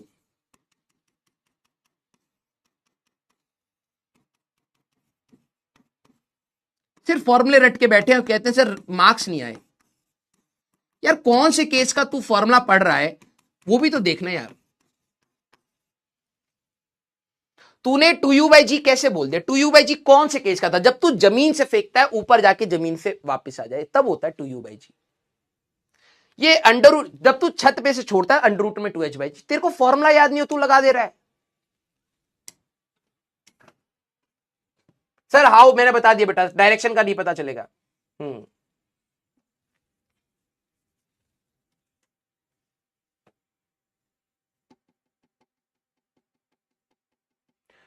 बेटा मैं आप सभी लोगों को बोलूंगा, सौमीन बेटा आप AIR में हो या ना हो, मैं आपको पहली एग्जांपल दे देता हूं। ठीक है, सिलेक्शन हर जगह से होता है, आपको कोई जरूरी नहीं है कि आपको एक पर्टिकुलर बैच में होगे तभी आपका सिलेक्शन है। ये बच्चों के अंदर इनसिक्योरिटी कॉम्प्लेक्स हो जाता है कई बार। ठीक है, फोमो बेसिकली हो जाता है, fear of missing out something. ऐसा कुछ नहीं है, नॉर्मल बैचेस, जब हम लोगों के यहाँ पर AIR नहीं था तब भी हमारे बैचेस से सिलेक्शन हुए। पढ़ने वाला बच्चा हर जगह से सिलेक्शन लेता है। ठीक है, कंटेंट में कहीं कमी नहीं होगी, आप मैच कर लीजिएगा। ठीक है, हाँ, वहां पर AIR बैच में ये होगा कि आपके बेसिक से स्टार्ट नहीं होंगी चीजें, ये मैं पहले बता रहा हूं, ये कमी नहीं है। कमी कोई बच्चा कहे अच्छा बेसिक से नहीं होगा, ठीक है, वहां के सर तो कह रहे हैं बेसिक से होगा। बेसिक जैसा आप लोगों की हरकत है इस वाले बेसिक से नहीं होगा, लेवल दोनों का वहीं पर होगा, आप मैच कर लेना, उसमें कोई दिक्कत वाली बात नहीं है। ठीक है, अगर आप देखें बेटा ux क्या है, सारी की सारी वेलोसिटी आपकी ux है, +40 है। y में कोई वेलोसिटी नहीं है, अगर मैं ऐसे फेंकता तब y में वेलोसिटी आती, कुछ x में आती कुछ y में आती। कुछ बच्चे कहते हैं सर यहां uy क्यों 0 है? मैं रिपीट कर रहा हूं, तुमने सारी की सारी वेलोसिटी हॉरिजॉन्टल फेंकी है बेटा। अगर मैंने एंगल पर फेंकी होती, ध्यान सुन, ऐसा केस होता कि मैंने 10 मीटर पर सेकेंड 30 डिग्री पर फेंका होता, तब तू कहता सर 10 cos 30, ध्यान से सुन, 10 cos 30 10 sin 30। क्लियर? तब तेरे लिए ये uy होता, तब तेरे लिए ux होता। तूने हॉरिजॉन्टल फेंका है, सारी की सारी वेलोसिटी x में है, uy इज 0, x एक्सिस में कोई एक्सेलरेशन नहीं है और ये आएगा -10। क्लियर? Very good. अब जरा सारे बच्चे जरा देखना, टाइम ऑफ फ्लाइट अगर मैं आपसे पूछूं, पहला टाइम ऑफ फ्लाइट, सारे बच्चे जरा सोचना, क्या मैं ये कह सकता हूं टाइम ऑफ फ्लाइट ये 40 मीटर पर सेकंड कर क्या रहा है? सिर्फ आगे ही तो ले जा रहा है, हाँ या ना? अगर ये 40 नहीं होता तो ये सवाल और ये सवाल में डिफरेंस क्या है? कुछ भी नहीं है। वाई एक्सिस के लॉन्ग इनिशियल वेलोसिटी 0, हाइट 80, तो टाइम लगा 4 सेकेंड, वेलोसिटी हुई हमारे पास 40। ये 40 मीटर पर सेकेंड सिर्फ आगे ही तो ले जा रहा है,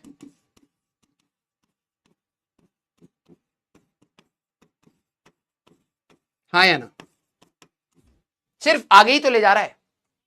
यस, अगर ये नहीं होता सर तो ये यहां गिर जाता। हाँ या ना?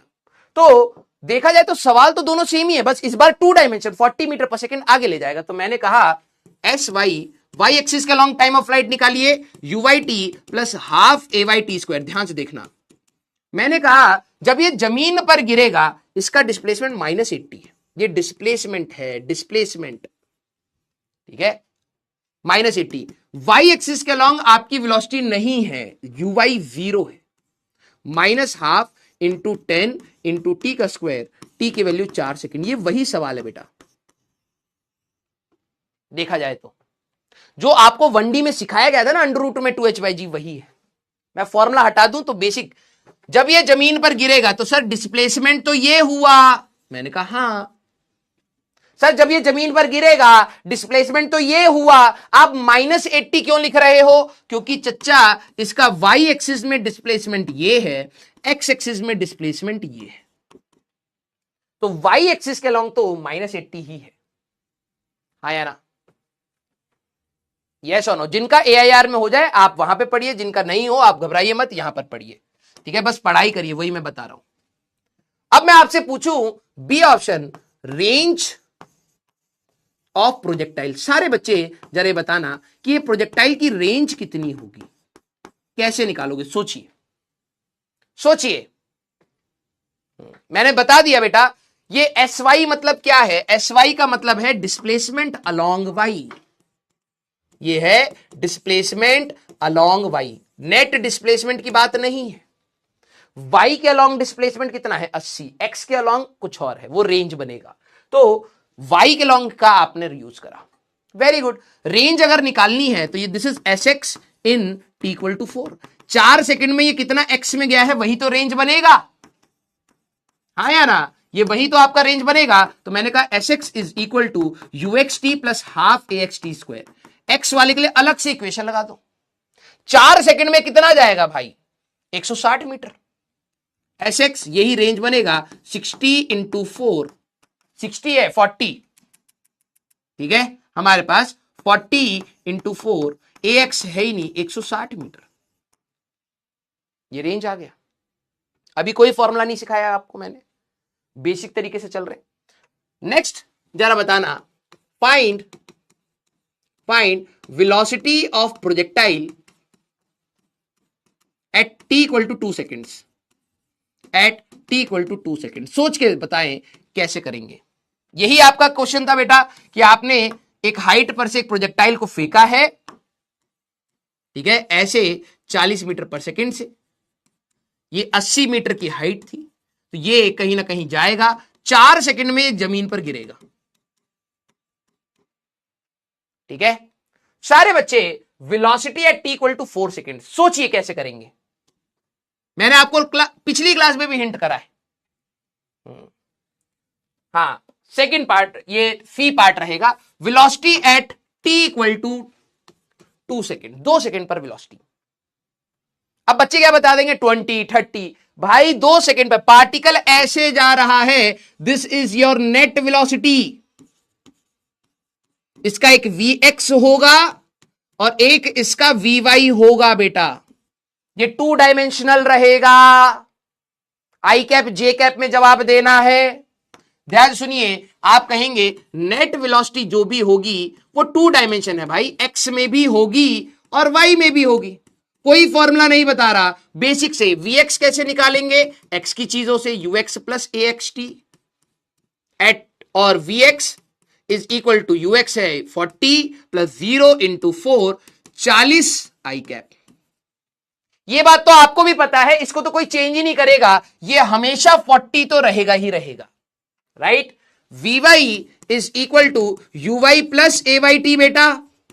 UY है आपका 0, -10 × 2, यहां पे 2 आएगा बेटा, ठीक है, 2 सेकेंड पर पूछा है तब भी 40 आई कैप आएगा। 10 × 2 -20 जे कैप। तो वेलोसिटी आपकी कितनी आएगी? 40 आई कैप -20 जे कैप। किस किस का यही आया है? सारे बच्चे एक बार दिल बना दो, साइन के साथ आई कैप जे कैप में लिखना सीखो। ये आपकी नेट वेलोसिटी, इसमें x होगा, इसमें y होगा। लव यू बेटा। अगर मैं आपसे पूछूं velocity at t equal to 4, किसी भी टाइम पर अब मैं आपसे पूछूं at t equal to 4 second, सारे बच्चे जरा बताना अब क्या रहेगा। फिर से सॉल्व करिए, आराम से सॉल्व करिए।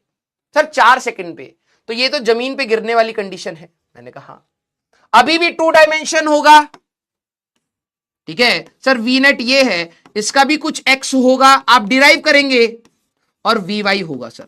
मैंने कहा ठीक है, वेरी गुड, लव यू बेटा। सर हमारे लिए जो भी नेट वेलोसिटी होगी उसमें एक एक्स वाला होगा और एक वाई कंपोनेंट होगा, राइट। एक्स को अलग से निकाल लेते हैं, U X plus A x T I cap और यू वाई प्लस ए वाई टी जे कैप। कुछ बच्चे इसको देख के घबराते, घबराना क्या है भाई, यूएक्स को अलग से निकाला था तूने और वीएक्स को और वी वाई को अलग से, बस यही आई कैप जे कैप में लिखा हुआ है।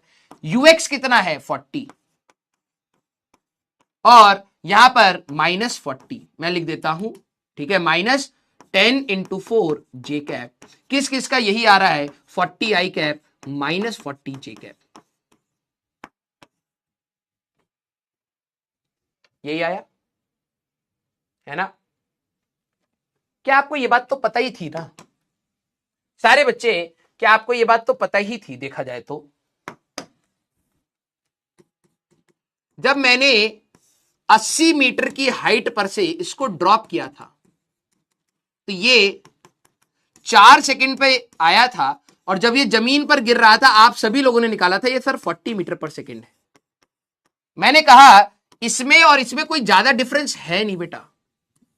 80 मीटर मैंने इस बार 40 से यहां पर फेंक दिया है, हॉरिजॉन्टल प्रोजेक्शन कर दिया है, तो बस ये इस वाले की वजह से ये आगे जाके गिरेगा।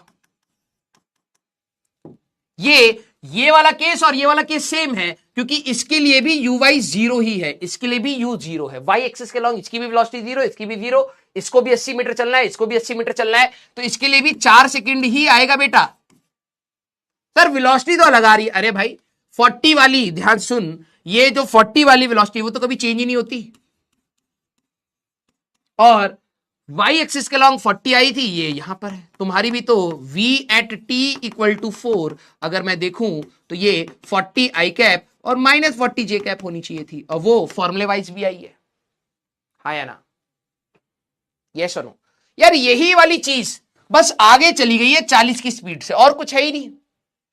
ये हमारे पास 160 मीटर आगे हो गया। सर क्यों 160 मीटर आगे हुआ, क्योंकि ये 40 की स्पीड से इधर जा रहा है, 4 सेकंड तक जाएगा, 160 मीटर आगे जाके गिरेगा, ये 40 कभी चेंज नहीं होगी, और यही वाली 40 वहां पर भी है, हाँ या ना, यस। तब 0.2 कैसे, 0.2 कहां है बेटा, 0.2 नहीं बेटा, 0 इंटू है, एक्स 0 है ना, 0.2 नहीं, 0 इंटू डॉट लगा दिया था मल्टीप्लाई के लिए, clear. Sir what is the difference between the two cases 1D and 2D। ये आपका 1D मोशन है, ये आपका 2D मोशन है, कोई डिफरेंस नहीं है, इसमें एक्स में और चीजें चल रही हैं। इसी में एक सवाल, जो यही वाला सवाल था, इसी में एक सवाल और ऐड कर रहा हूं, ठीक है। D find position of the particle at t equal to 3।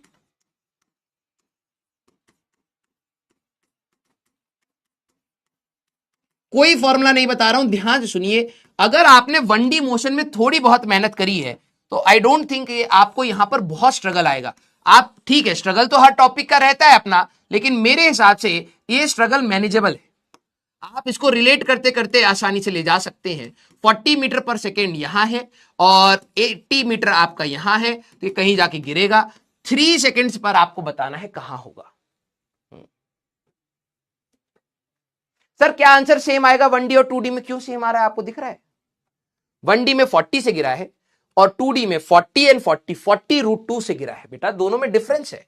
यहां पर नेट वेलोसिटी वी नेट अगर तू देखेगा तो 40 रूट 2 आएगा। जब दो vectors equal in magnitude 90 degree पर होते रिजल्टेंट रूट 2, यहां 40 रूट 2 से गिरा है, यहां 40 से गिरा है, सेम छोड़ना है।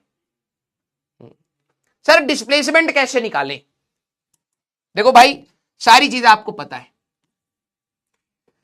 4 सेकंड में यहां पहुंच रहा है, 3 सेकंड में तो यहां कहीं पहुंचेगा, कुछ x में चला होगा और कुछ y में चला होगा, ये sy आएगा और ये sx आएगा। और आपसे अगर मैं नेट डिस्प्लेसमेंट पूछ लूंगा तो सर ये रहा नेट, है ना, कुछ x में जाएगा कुछ y में जाएगा। तो कैसे करोगे जरा ध्यान से सुनो। आप कहेंगे sx is equal to ux t plus half axt का स्क्वायर। तो ux आपका कितना है बेटा 40, टाइम कितना पूछा 3, ax आपका यहां है ही नहीं तो 120 आई कैप, ये हो गया। sy की बात करेंगे uyt प्लस हाफ ayt का स्क्वायर, uy आपका था 0 माइनस हाफ इंटू 10 इंटू 9, ठीक है, तो ये हमारे पास हो गया 45 माइनस 45 मीटर जी कैप। नेट आपका कितना आएगा, नेट आएगा 120 आई कैप माइनस 45 जे कैप, खत्म। ये डिस्पोजिशन आ गया इसका। रोटेशन में जाएंगे वहीं पर टॉर्क एंगुलर मोमेंटम निकालने के लिए ये जरूरत पड़ेगी और कुछ नहीं है, कोई फॉर्मूला नहीं पड़ा। अब आपके स्कूल में क्या करना पड़ेगा, आपके स्कूल में फॉर्मूले डिराइव करने पड़ेंगे। क्लियर क्लियर, आपके स्कूल में फॉर्मूले डिराइव करने पड़ेंगे और कुछ नहीं है। चलिए तो अब डेरिवेशंस देख लेते हैं, फिर हम लोग कुछ चीजों पे सवाल भी देखेंगे, इक्वेशन ऑफ ट्रेजेक्टरी की बात करेंगे, ठीक है। Very good. Time of flight, ये आपका हॉरिजॉन्टल प्रोजेक्टाइल है, आपने u मीटर पर सेकंड डायग्राम स्कूल में बनाना पड़ेगा। u मीटर पर सेकंड से आपने इसको फेंका है, ठीक है, h हाइट पर से, तो इसका टाइम ऑफ फ्लाइट आपको बताना है, ठीक है, रेंज ऑफ प्रोजेक्टाइल बताना है, वही चीज है। ux आपका क्या रहेगा, u रहेगा, uy 0 रहेगा, ax आपका 0 रहेगा, ay आपका माइनस g रहेगा।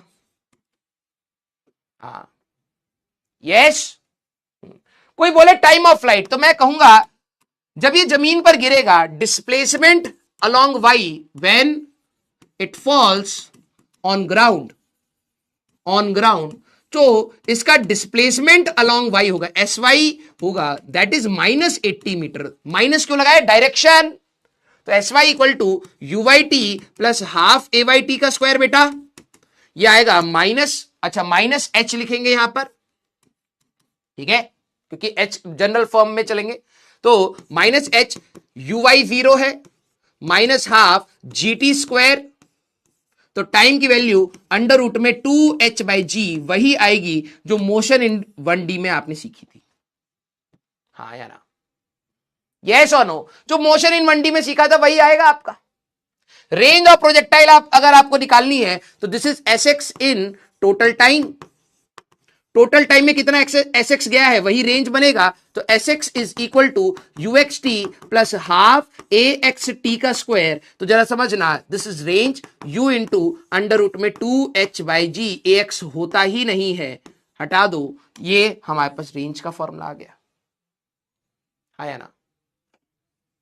सर टी स्क्वायर कैसे, सर टी स्क्वायर की जगह, टी स्क्वायर कैसे, टी स्क्वायर की जगह, अबे total time, T total time ले लिया ना मैंने, यहां पर T is the total time, और क्या है, यस, हाँ या ना, वही सेम चीजें करनी है, बस आपको अब फॉर्मूला डिराइव करना है। हाँ सर वीएक्स की वजह से टाइम में चेंज नहीं होगा, वीएक्स की वजह से टाइम में चेंज नहीं होगा मतलब क्या कह रहा है, वीएक्स की वजह से टाइम में चेंज नहीं होगा, अबे तेरे को वीएक्स समय के साथ चेंज नहीं होगा, हाँ क्योंकि एएक्स है ही नहीं बेटा। जब आपकी एक्सेलरेशन 0 होती है, इस डायरेक्शन में कोई एक्सेलरेशन नहीं है, तो ये तो चुपचाप चलता रहेगा आगे, ठीक है, तो नहीं होगा चेंज, बिल्कुल क्लियर, ये आ गई दोनों चीजें, हाँ या ना, हाँ या ना।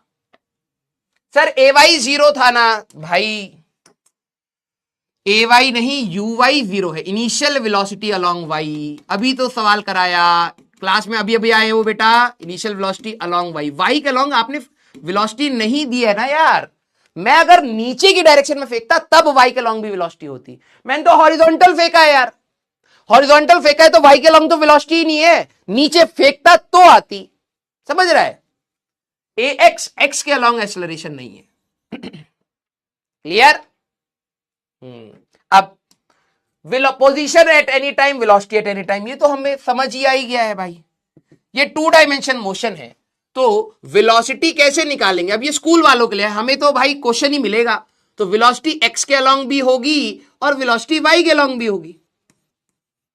एक्स के अलोंग कैसे निकालेंगे? एक्स की चीजों से, u x plus A x T I cap. Y के अलोंग कैसे निकालेंगे? यू वाई प्लस ए वाई टी जे कैप। ये आ गया। अगर मैं देखूं यूएक्स आपका यू है, ए एक्स तो है ही नहीं, ए एक्स आपका 0 है, यू वाई इस केस में 0 है, बस हो तो गया। तो you x you I cap minus G T J cap, ये आपका आ गया बेटा। ये आपकी नेट वेलोसिटी हुई किसी भी समय पर। टी की वैल्यू डालिए, आंसर पाइए, हां या ना? यस। अच्छा पोजीशन है, कोई नहीं, कोई नहीं, यहां वेलोसिटी लिख देंगे, यहां पोजीशन लिख देंगे, बात एक ही है, कोई दिक्कत नहीं है। पोजीशन की जगह वेलोसिटी, यहां हमारे पास पोजीशन। क्लियर? सब सेम है। हाँ सर, नहीं समझ आ रहा, अब हम कर भी नहीं पाएंगे इतना धीरे धीरे सवालों से धीरे धीरे सिखाने में। इससे नीचे हमसे ना हो पाएगा बेटा। तुम हमारा गाल पकड़ के बिल्कुल जैसे गैंग्स ऑफ वासीपुर में बोलता है, हम एक्सेप्ट कर लेंगे, हम ऐसे खड़े रहेंगे। तुम बोलोगे तुमसे ना हो पाएगा, हम कहेंगे हाँ, इससे नीचे नहीं। ठीक है। पोजीशन की बात करें, ये 2 डायमेंशन मोशन है बेटा। फिर आपके लिए, ठीक है, फिर आपके लिए डिस्प्लेसमेंट अगर देखें तो एक्स में भी कुछ चलेगा, कुछ वाई में भी चलेगा। एक्स के लिए आपका u x t plus half a x t का स्क्वायर लगाएंगे, u Y T plus half ए वाई टी स्क्वायर लगाएंगे। बस वैल्यू धर दो यार, स्कूल वाले वैल्यू धरवा रहे। यू एक्स कितना है? यू ए एक्स तो आपका होएगा ही नहीं, ये 0 है। इस सवाल में यू वाई भी 0 है, हो तो गया। तो U I U T I cap, ठीक है, और minus half G T square J cap, बस वैल्यू धर दीजिए। ये इसका किसी भी समय पर डिस्प्लेसमेंट आ गया। Yes, clear? अरे बोलिए हाँ या ना? बस वही कर भाई। देखो जो चीज तुम यहां सवाल में लगा रहे थे ना, कि मैं आपसे डिस्प्लेसमेंट पूछ लूं तो आप एक्स का अलग से निकालेंगे सर, वाई का अलग से, फिर आई कैप जे कैप से जोड़ देंगे। वही चीज स्कूल में थ्योरी में लिखनी है तो तुम्हारे हाथ क्यों कांप रहे हैं भाई? लिख देंगे। क्या जा रहा? कुछ नहीं जा रहा। यस। अब इसको अभी ग्राउंड टू अभी रुको, इसको बाद में क्वेश्चन में ही करा, ठीक है। अब बात आती है इक्वेशन ऑफ ट्रेजेक्ट्री। सारे बच्चे ध्यान देना, ये इक्वेशन और ट्रेजेक्ट्री आपके स्कूल में सिर्फ डेरिवेशन के फॉर्म में आएगी, लेकिन जेई मेंस के कठिन सवाल बोलिए और एडवांस के अच्छे सवाल बोलिए, यहां से आते हैं। ठीक है सारे बच्चे? यस और नो? सर डाउट सेक्शन, अच्छा चलिए देखते हैं। 1 मिनट रुक जाओ भाई। सर इक्वेशन ऑफ मोशन के फॉर्मूले से निकाल सकते हैं, बिल्कुल। दोनों कंपोनेंट एक साथ भी हो तो निकाल सकते हैं। दोनों कंपोनेंट एक साथ भी हो तो, दोनों कंपोनेंट भाई तो एस एक्स अलग से निकाल, एस वाई अलग से निकाल, फिर आई कैप जे कैप में जोड़ दे, या फिर एक साथ लिख ले, कोई दिक्कत नहीं है, बात तो वही है। ठीक है। हाँ sir I am dummy student, do I need to learn this formula? बेटा तू डमी ही स्टूडेंट है एक्चुअली में, तूने डमी स्कूल नहीं लिया, तू स्टूडेंट ही डमी है भाई। ठीक है, जिसको ये बताना पड़े कि भाई फॉर्मूला भी इक्वली इंपॉर्टेंट है, कंसेप्ट भी इक्वली इंपॉर्टेंट है, तू स्टूडेंट ही डमी है भाई। कौन है ये? शिवांग। ठीक है, हाँ बिल्कुल अलग से करोगे तो चलेगा। मैं यूएक्स प्लस एक्स टी में एक्स 0 क्यों 0 है सर? अरे बाप रे बाप भाई, ध्यान से सुन। कहां है ये? मैंने तुम्हें क्या बताया था कि कुछ चीजों के डाउट आपके पास हमेशा रहेंगे। ui 0 क्यों है? मैंने बोला था मैं 2-3 बार रिपीट करूंगा, उसके बाद नहीं करूंगा। ax को भी, ax 0 क्यों है उसको भी मैं सिमुलेशन से भी दिखा चुका हूं गधे। जब तूने बॉल को ऐसे फेंका है यार, तेरा सारा का सारा वजन नीचे है, F इक्वल टू ma, 9वीं क्लास में सिखाया था, कोविड में मरा पड़ा होगा जब तू। F इक्वल टू ma, तो फोर्स इधर लग रहा है तो एक्सेलरेशन भी इधर ही है। तो तो जब तूने बॉल को फेंका है, यार तुम कैसी दुनिया में जी रहे हो, जब तू बॉल को फेंकता तो नीचे कौन लेके गया, ग्रेविटी लेके गई, तो उसकी ग्रेविटी की डायरेक्शन क्या होती है, नीचे होती है। एक्स एक्सिस में कौन फोर्स लगा रहा है, कोई नहीं लगा रहा, तो एक्सेलरेशन जीरो ही ना रही। फोन नहीं उठाएंगे अब, ठीक है सर। एस एक्स में डिस्प्लेसमेंट नहीं होगा क्या, तो अगर नहीं होता तो यहां नहीं गिरता चच्चा, ये आगे क्यों गया है, क्योंकि ये आगे ले जा रहा है। सर लास्ट स्टेप प्लीज, ये शौर्य वही है क्या, कौन सा लास्ट स्टेप, एक्सेलरेशन एक्स में नहीं है, इनिशियल वेलोसिटी वाई में नहीं है, एक्सेलरेशन एक्स में नहीं है, इनिशियल वेलोसिटी वाई में नहीं है। ux की वैल्यू तुम्हारी u थी, ax की वैल्यू 0 थी, uy की वैल्यू 0 थी, ax की वैल्यू -g थी। बेटा वैल्यू धर दे, आंसर आ जाएगा, खत्म, हट।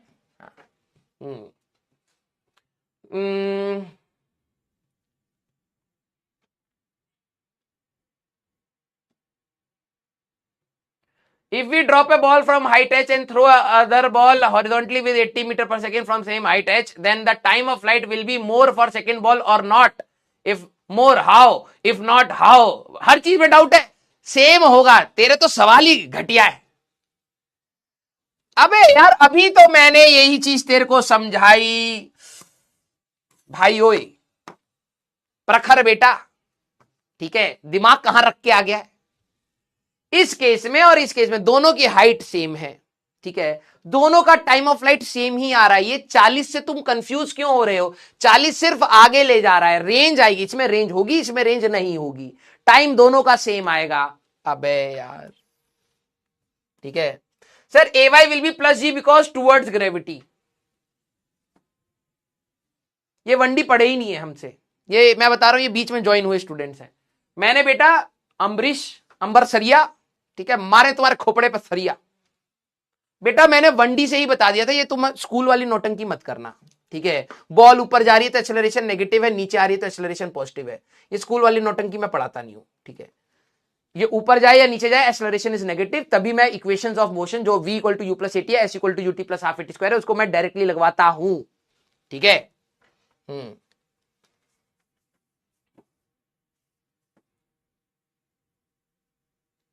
इनको देखो सर, मुझे लॉजिक क्लीन नहीं हो रहा है, लॉजिक क्लीन, रुकिए भैया पोछ दें लॉजिक को, हाँ अब क्लीन लगेगा, थोड़ा सा रुकिए दिखाते हैं तुम्हें। नहीं हो रहा है कि y does acceleration in y axis does not effect velocity of x. अच्छा एक बात बता सारे बच्चे, ठीक है, ये v है, ये एंगल 30 डिग्री है, तो इस डायरेक्शन में वेलोसिटी का ये वाला कंपोनेंट, सारे बच्चे एक बार बताइए क्या होगा, वेलोसिटी कंपोनेंट अलोंग दिस। सारे बच्चे जल्दी से बताना, अलोंग दिस डायरेक्शन, इस डायरेक्शन में वेलोसिटी का कंपोनेंट कितना होगा, सारे बच्चे एक बार बताइए। चलिए बताइए बताइए, अगर ये वेलोसिटी है और ये आपका हॉरिजॉन्टल है, ये 30 डिग्री है, तो वेलोसिटी का इधर कितना कंपोनेंट आएगा, सारे बच्चे बताओ बताओ। v cos 30 आएगा, एक sin 30 भी कह रहा है, ठीक है। 14 लाख रैंक लाने का टारगेट है उसका, सीधे जिस साइड एंगल होता है उस साइड cos 30 रहेगा। ये बात समझ आ रही है ना। अच्छा दोबारा से सेलेक्ट करते हैं तुम्हें, अब जरा देखो, इसी प्रकार से अगर वेलोसिटी यहां है, ये 90 डिग्री है, तो इस डायरेक्शन में कितना velocity component along this direction, बताओ जरा, अब बताना बेटा, सारे बच्चे बताओ। अब वेलोसिटी इधर है, एंगल 30 डिग्री था तो 10 डिग्री होगा तो v cos 10, v cos 20, v cos 30, v cos 45, 60, v cos 60, 90, 80 degree होता तो v cos 80, 90 डिग्री पर कितना होगा, v cos 90 बोलेगा उसी लॉजिक से, cos 90 0 होता है, ठीक है। मतलब ये क्या कह रहा है, अगर तू इधर जा रहा है, तू अगर इधर जा रहा है तो इधर तेरी कोई velocity, no velocity in this direction, obvious सी बात है ना यार, इन दिस डायरेक्शन गधे, इस वेलोसिटी का इस डायरेक्शन उससे परपेंडिकुलर डायरेक्शन में v cos 90 करेगा तो 0 ही तो आएगा उस लॉजिक से। मतलब तेरी वेलोसिटी इधर है तो इस डायरेक्शन में होएगी ही नहीं, परपेंडिकुलर डायरेक्शन में होएगी ही नहीं। तो अगर एक्सेलरेशन y में है तो x में उसकी कितनी एक्सेलरेशन होगी, जब वो y में तो x में कहां से आ जाएगी, है ये जी नीचे था तो इधर कितनी एक्सेलरेशन है, तो ए जी cos 90 कर ले, जीरो होगी। और अगर एक्सेलरेशन एक्स में नहीं है तो क्या वेलोसिटी चेंज होगी, नहीं होगी। वही तो बता रहा हूं यार। हाँ बस एक्स्ट्रा में आई कैप जे कैप लगता है। तो सर बस रेंज समझा दो प्लीज, रेंज तो इसमें है ही नहीं, गलत स्लाइड पकड़ लियो। अरे भाई कितना दूर तू फेंकेगा, ठीक है, उसको रेंज कहते हैं। तू 40 मीटर पर सेकंड से इसको बॉल को फेंका है, तेरे को पता लग गया 4 सेकंड में जमीन पर गिरेगी, तो ये कितना एक्स में गया, कितना एक्स में गया, यही तो रेंज होगी। तो एस एक्स निकाल ले टोटल टाइम में यार। बेटा रिवीजन ढंग से नहीं है सर, यूएक्स नेगेटिव नहीं होगा कहा प्रीता बेटा, यूएक्स आंख लगाए हो कि बटाटा लगाए हो। जब तुम्हें दिख रहा है ये इसी डायरेक्शन में फेंके हैं तो आई कैप है ना, तो +40 यहां नहीं लिखे हैं का, तो यूएक्स अचानक से नेगेटिव, वेलोसिटी इस डायरेक्शन में है का। अरे यार काहे खुलवा रहे हो सर, हाई -12 GT कहां से आया बेटा, यहीं से चढ़ के धीरे धीरे धीरे धीरे करके कहां था यहां के बैठ गया, हमको पता नहीं लगा, पता लगा होता तो मार दिए होते, यही टेबल पे फोड़ दिए होते। हाँ अबे एक्सेलरेशन -g है भैया, मत खुलवाया करो ये हमसे डब्बा, हम इसीलिए इसको खोलते नहीं है, ठीक है, सुनते हो नहीं, और ऊपर से घटिया घटिया हट। हाँ इसीलिए नहीं खोलता हूं मैं, जब मैंने तेरे को पढ़ाते समय बता रहा हूं कि ax क्या है, ay क्या है, ux क्या है, uy, तब क्या सुन रहा था, इस समय जब पर्टिकुलरली ये बता रहा था तब क्या सुन रहा था भाई। ऐसा थोड़ा ना होगा कि ux जब मैं बोल रहा हूं u है, uy 0 है, ax 0 है, ay माइनस, जब मैं ये बता रहा था तब ऐसा थोड़ा ना तो कुछ गाने सुनने लग गया मेरे मुंह से, यही सुना होगा ना। और उस समय बता रहे थे तो अब कैसे डाउट आ गया। अबे यार भाई हमसे मत खुलवाया करो ये डब्बा, पता नहीं। हाँ आ जाओ भाई, इक्वेशन ऑफ ट्रेजेक्ट्री, नाम भारी है कुछ नहीं है, ध्यान सुनो। इक्वेशन ऑफ ट्रेजेक्ट्री कहने का मतलब है किस रास्ते, जिस रास्ते पर पार्टिकल चल रहा है, जिस रास्ते पर पार्टिकल चल रहा है उसकी इक्वेशन,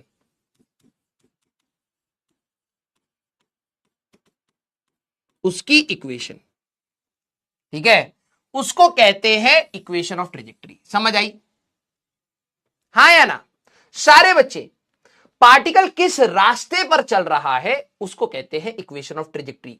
लोकाई, ठीक है, आई थिंक मैथ्स में लोकस और लोकाई आपने नाम सुना होगा, हाँ या ना, यस और नो। सारे बच्चे यस और नो, मैथ्स में लोकस ऑफ द पॉइंट, बच्चों को समझ ही नहीं आ रहा, अरे रास्ता बोलो ना सीधे, ये अंग्रेजों में बटमन डाला करो, लोकल लोकाई लोका, हाँ कुछ नहीं, हाँ रास्ता सीधे बस खत्म, राइट, हाँ लोकाई पोकाई जो भी है, जिस रास्ते पे पार्टिकल चल रहा है उसको आप कहते हैं इक्वेशन ऑफ ट्रेजेक्ट्री। अच्छा एक बात बताओ, ठीक है, एग्जाम्पल 1, अगर मैंने बोला x is equal to t², तो पार्टिकल का रास्ता कैसा है, पार्टिकल का रास्ता सारे बच्चे बताना,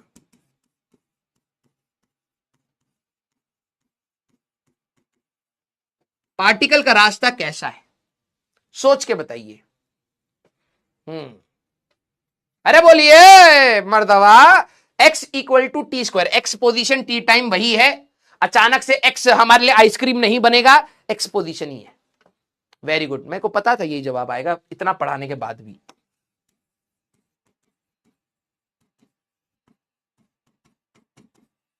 पार्टिकल का रास्ता स्ट्रेट लाइन है, क्लास में बताया था।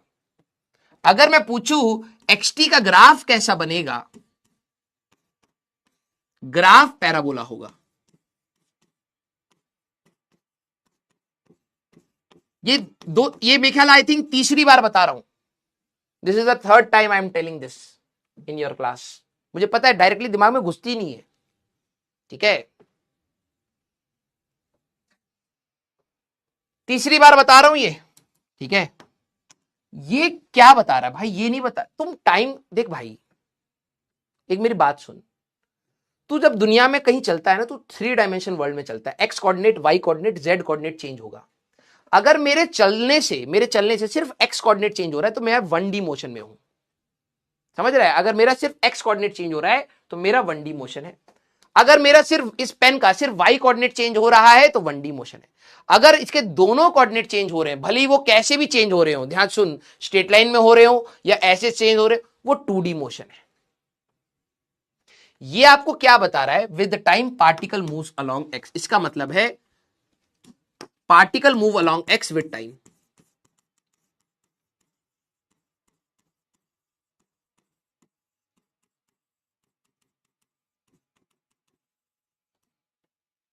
इनका ग्राफ पैराबोला होगा, नो डाउट, लेकिन पार्टिकल पैराबोला के रास्ते पर नहीं चल रहा है।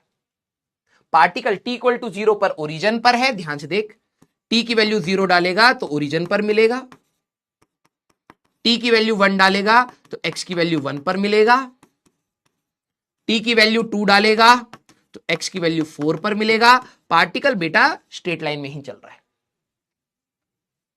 यस, तो ये एक 1D मोशन है। ध्यान सुन, अगर मैंने इसी तरीके से बोला y इक्वल टू टी, अब बताना पार्टिकल का रास्ता क्या होगा। अगर एग्जाम्पल 1 वो है, एग्जाम्पल 2, अगर मैं ये बोलूं कि पार्टिकल का रास्ता अब क्या है, सारे बच्चे जरा सोच के बताना पार्टिकल का रास्ता अब क्या है। बोलिए भैया, अब बताना जरा। अभी भी स्ट्रेट लाइन है, ठीक है, अभी भी straight line, 1D motion, 1D motion, अभी भी स्ट्रेट लाइन 1D मोशन में है। आपको कोई पूछे xt का ग्राफ कैसा होगा, वो yt का ग्राफ हमारे पास कैसा होगा, तो वो स्ट्रेट लाइन होगा, no doubt. Graph straight line है, चल भी स्ट्रेट लाइन पे रहा है, लेकिन y के लॉन्ग। ग्राफ पैराबोला है लेकिन चल स्ट्रेट लाइन में रहा है। समझ रहे दोनों में डिफरेंस? अब इक्वेशन ऑफ ट्रेजेक्टरी क्या होती है, ध्यान से सुनना, ठीक है।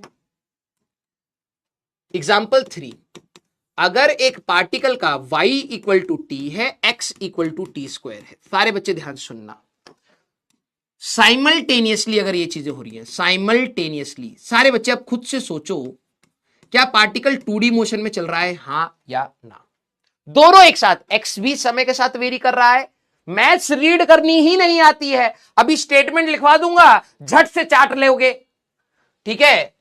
ये क्या कह रहा है कि समय, टाइम चेंज होगा तो y पोजीशन चेंज होगी, टाइम चेंज होगा तो x पोजीशन चेंज होगी, साइमल्टेनियसली एक साथ हो रहा है, x में भी चल रहा है, y में भी चल रहा है, तो बेसिकली 2 डायमेंशन मोशन है। हो सकता है कर्व के लॉन्ग हो सकता है सर्कल के लॉन्ग हो सकता है इलिप्स के लॉन्ग हो, I don't know, but yes ये 2D मोशन है। इससे मुझे ये समझ आ गया कि ये 2 डायमेंशनल मोशन है। क्यों सर? भाई समय के साथ एक्स और वाई दोनों चेंज हो रहे हैं, समय के साथ x and y both change हो रहे।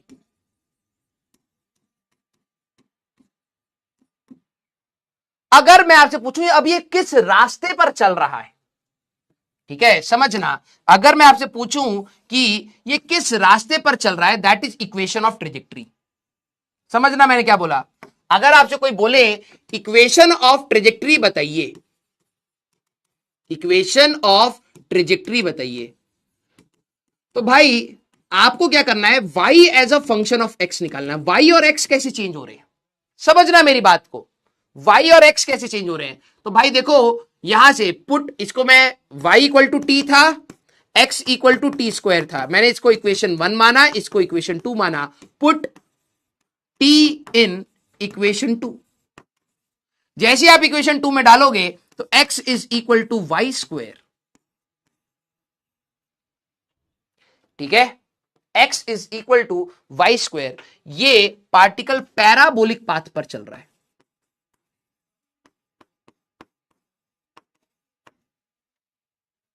अब आपको पता लगेगा कि पार्टिकल चल भी पैराबोला पे रहा था। तो ये कैसा ग्राफ रहेगा, y और x का कुछ ऐसा। ये पार्टिकल इस रास्ते पर चल रहा है, समझे? हाँ या ना सारे बच्चे? वाई, अच्छा y की वैल्यू, हाँ ठीक तो है, y की वैल्यू प्लस लो या माइनस लो, हमेशा x पॉजिटिव आएगा ऐसे। ये है इसकी इक्वेशन ऑफ ट्रेजेक्ट्री, पार्टिकल इस पर चल रहा है, इक्वेशन ऑफ ट्रेजेक्ट्री। ठीक है, पार्टिकल को देखोगे ना तो वो ऐसे ऐसे ऐसे ऐसे ऐसे ऐसे ऐसे ऐसे ऐसे ऐसे ऐसे ऐसे चल रहा होगा। क्लियर? ये पैराबोलिक पाथ पर हमारे पास जाएगा। क्लियर? अब देखो, मैथ्स वालों से बोलोगे तो वो पैराबोला पूरा बना देंगे, फिजिक्स वालों से बोलोगे वो कहेंगे भाई ये मत बनाओ। अब यहीं पर दिक्कत समझ आई। पहले बात, अगर आपसे कभी भी मेरे वर्ड्स को सुनना, कभी भी अगर आपसे इक्वेशन ऑफ ट्रेजेक्ट्री पूछी जाए तो कैसे करा जाता है, इक्वेशन ऑफ ट्रेजेक्ट्री निकालना है तो आप कैसे करते हैं। पहला स्टेप,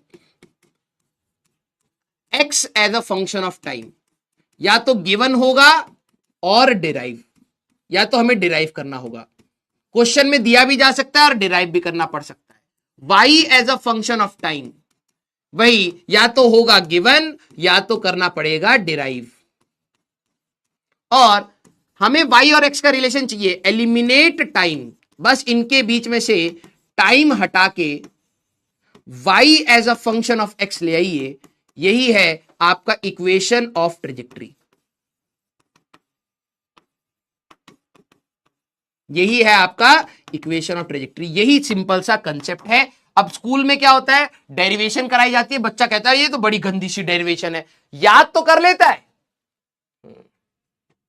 याद तो कर लेता है, लेकिन दिक्कत आती है। अब मैथ्स वालों को कहोगे यार ये ग्राफ बना दो, वो पूरा बना देंगे, लेकिन फिजिक्स वालों को कहोगे तो वो कहेंगे भाई ये मत बनाना।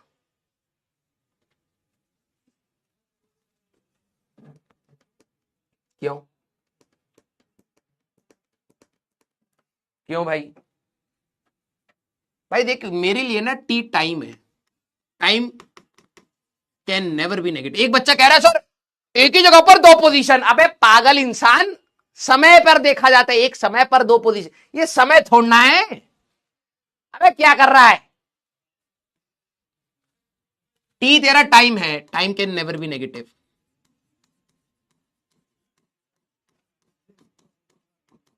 Hence y can never be negative.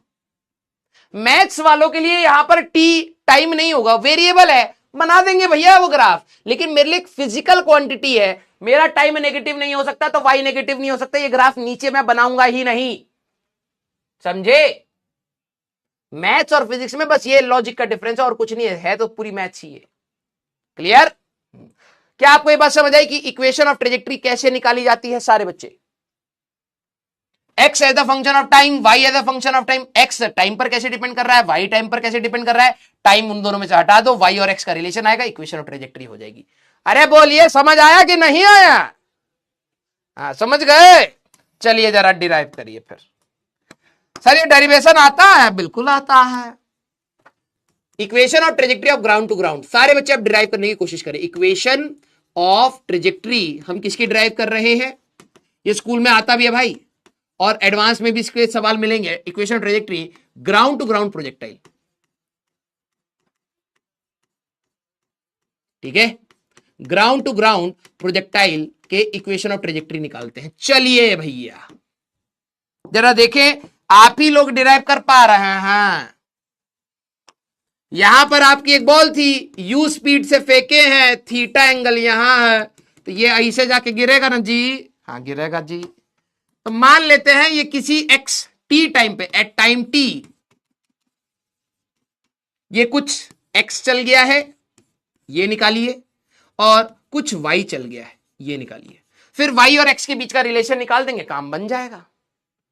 हाँ सर इक्वेशन का मोर एग्जांपल ना प्लीज प्लीज। अभी देखिए भैया, ये इक्वेशन ऑफ ट्रेजेक्ट्री है, इक्वेशन ऑफ ट्रेजेक्ट्री है, इक्वेशन ऑफ ट्रेजेक्ट्री है, इक्वेशन ऑफ ट्रेजेक्ट्री, ये वाला भी वही है, ठीक है, इक्वेशन ऑफ ट्रेजेक्ट्री है, इक्वेशन ऑफ ट्रेजेक्ट्री है, इक्वेशन ऑफ ट्रेजेक्ट्री है, इक्वेशन ऑफ बेटा जब तेरे अंदर से बहुत फिजिक्स निकले ना, जब तेरे अंदर से बहुत ज्यादा फिजिक्स उबाल मारे और तू खुल के सोच पाए कि सर ये, मैं कहूंगा ये रहा केस 1, समझा?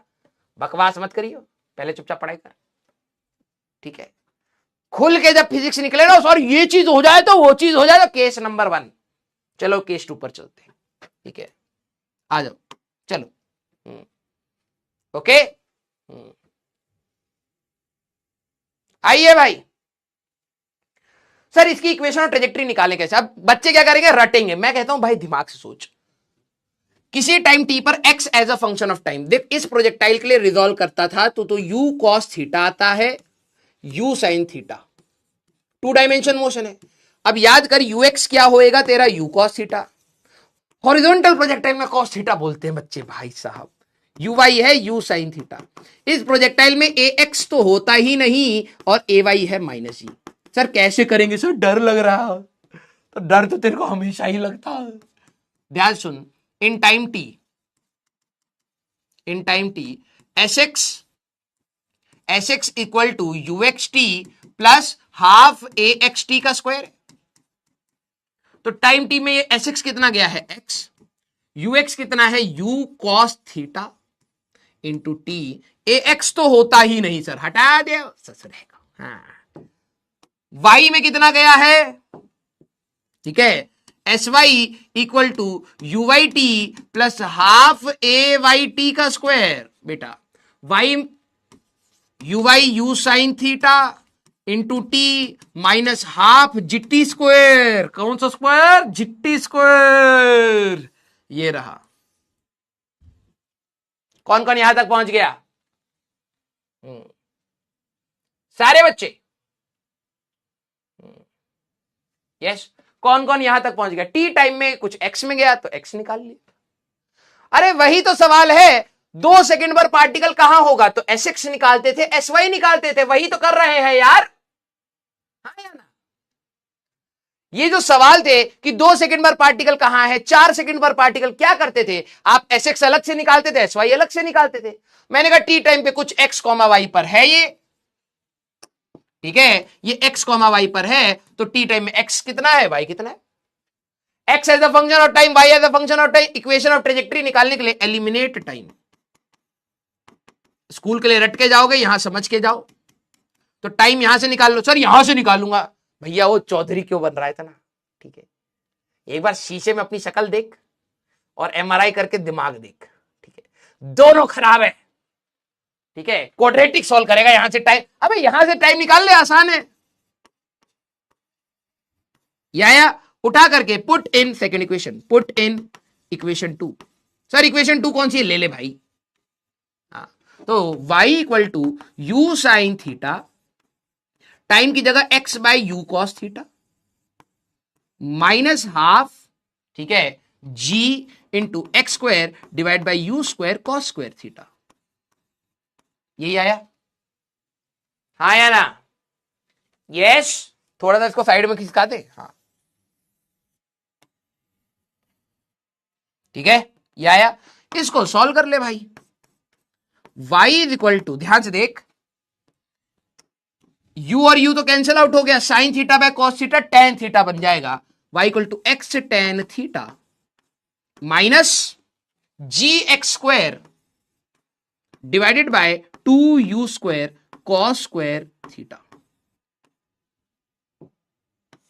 ये है तेरी इक्वेशन ऑफ ट्रेजेक्टरी। एक बच्चे ने पूछा था ना कि सर ये पैराबोला कैसे होता है, ऐसे होता है। इंटरेस्ट आ रहा है पढ़ने का, बता। जो टीचर बोलता है कि ये जो प्रोजेक्टाइल है वो पैराबोलिक पाथ पर जाता है तो तुमको लगता है कि कैसे, जब टीचर बताता है कैसे तो तुम कहते हैं ऐसे कि तैसी, है ना, यही होता। ये पैराबोलिक पाथ है। सर आपको कैसे पता लगा? 2x की मैक्सिमम पावर 2 और y की मैक्सिमम पावर 1, ऐसा आपको पैराबोला में मिलता है, ठीक है। This is the proof that a projectile moves over a parabolic path. ये एक पैराबोला का पाथ है भाई, ले प्रूव आ गया। यस, हाँ या ना? सर ये याद करना पड़ेगा, नहीं याद कौन करता है भाई, इतनी बड़ी इक्वेशन को चाट ले बेटा, अच्छी तरीके से याद कर। Y equal to x tan theta minus g x square divided by 2u² cos square theta. याद कर ले बेटा, काम आएगा। क्लियर? अच्छा, रेंज का फॉर्मूला सारे बच्चे जरा बताना, रेंज का फॉर्मूला क्या होता है? रेंज का फॉर्मूला क्या यही होता था, u² sine 2 theta divided by G, या फिर u² 2 sine theta cos theta divided by G? क्या ये होता था बेटा, हाँ या ना? यस और नो? क्लियर? अब मन नहीं कर रहा पैराबोला पाथ जानने का है? जिज्ञासा है तो बता दे, अभी कुचल के खत्म करें इसी क्लास में। हाँ, अगली बार से चोंच नहीं लड़ाओगे इधर उधर। यही फॉर्मूला होता था। इस इक्वेशन का एक आसान फॉर्म भी है, ठीक है, रेंज के फॉर्म में।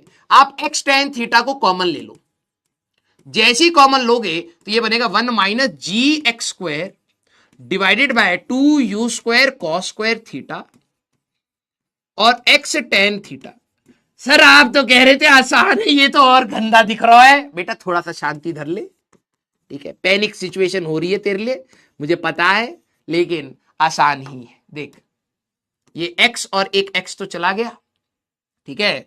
अब यहां पर देख 1 minus g x divided by, ठीक है, अगर तू नोटिस करेगा टेन थीटा को sine theta by cos theta है, ठीक है, इसको मैं कह देता हूं sine theta by cos theta, और एक कॉस थीटा यहां से काट दियो, ठीक है। अब देख क्या बचा है, ये तेरे पास बचा है 2u² sine theta cos theta, यही तो बना, ठीक है।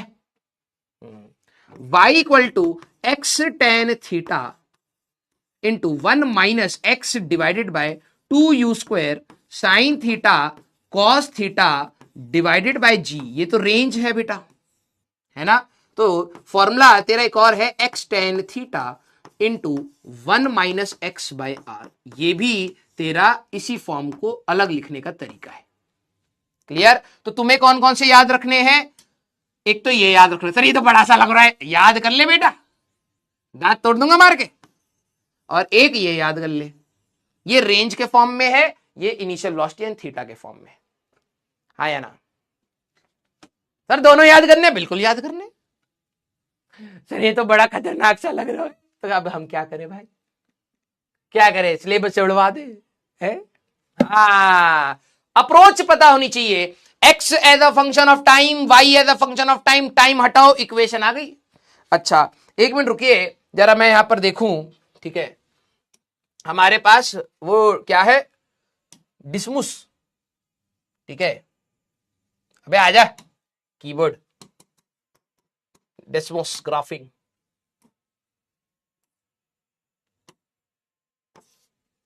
ठीक है। कईयों को ये चुल होगा कि सर ये पैराबोला कैसे है, आपको कैसे पता लग रहा है, जरा देखते हैं।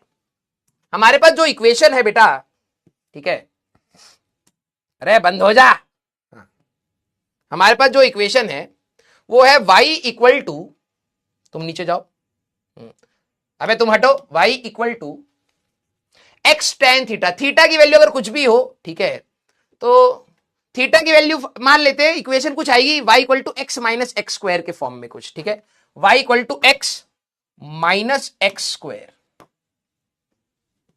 बनाओ पैराबोला, छोटा बन गया लेकिन ठीक है। एक काम करते हैं ना, यहां पे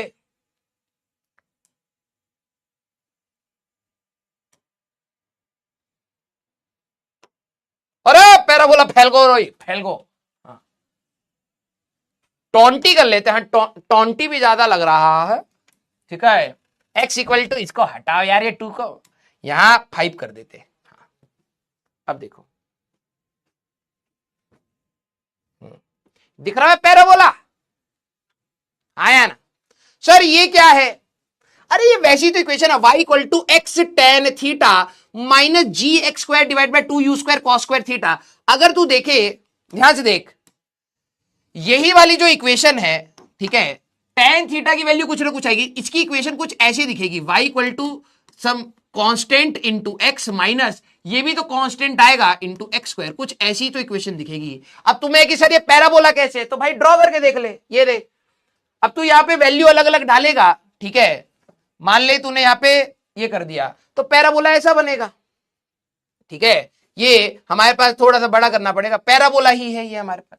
इसकी जगह पर मैंने 4 कर दिया तो ये पैराबोला कुछ ऐसा दिख रहा है, हाँ या ना, यस और नो। तो ओरिजिन से फेंका था, ओरिजिन से फेंका था, यहां पर आके गिर रहा है, तो ये पैराबोला दिख तो रहा है, दिख रहा है, हाँ यस, तो ये है तो पैराबोला ही। सर मुझे विश्वास नहीं हो रहा, तेरे को विश्वास दिलाना भी नहीं अब जिनको होना था उनको हो गया है, ठीक है, क्लियर। जिनको यह है कि सर ये तो पैराबोला लग ही नहीं रहा है, तुम्हारी दुनिया में होगा, हमारी दुनिया में है भी, सवाल भी बन रहा है, हम आईआईटी भी पहुंच गए थे इसे, ठीक है, हाँ ठीक है। अब तुम जानो, तुम्हारा कॉलेज जाने, हम का पता है, यस। अभी आगे चल के आपको मैं ये सारी चीजें दिखाऊंगा। एक और चीज, इस वाले प्रोजेक्टाइल की भी इक्वेशन बना लेते हैं फिर, तो दूसरे वाले की भी, हॉरिजॉन्टल की भी, ठीक है। ये आपने प्रोजेक्टाइल को फेंका है एच हाइट पर से ऐसे, इसकी इक्वेशन और ट्रेजेक्ट्री, सर ये क्या पैराबोला होगा क्या सर, ये इसका बताइए ना। हाँ वो तो थोड़ा सा अच्छा नहीं समझ आया, लेकिन इसका बता दीजिए क्या ये भी पैराबोला होगा, तो होगा, काहे नहीं होगा। इस प्रोजेक्टाइल के लिए ux है u, uy है 0, ax है 0 और ay है -g। मैंने मान लिया किसी टाइम t में ये x, y पर है, क्लियर। तो क्या करते थे, sx is equal to uxt plus half axt square करते थे बेटा, तो x इक्वल टू ut आ गया। sy equal to uyt plus half ayt square करते थे बेटा, तो y is equal to uy कितना है 0, हटाओ माइनस हाफ gt स्क्वायर आ गया। x as a function of time, y as a function of time. बोलिए क्या करेंगे, टाइम एलिमिनेट कर देंगे सर, टाइम एलिमिनेट कैसे करेंगे, टाइम यहां से निकाल के वहां धर दो, तो यहां से टाइम निकालोगे x बाई यू उठा करके यहां धर दो, तो इक्वेशन क्या बनेगी, y equal to minus g by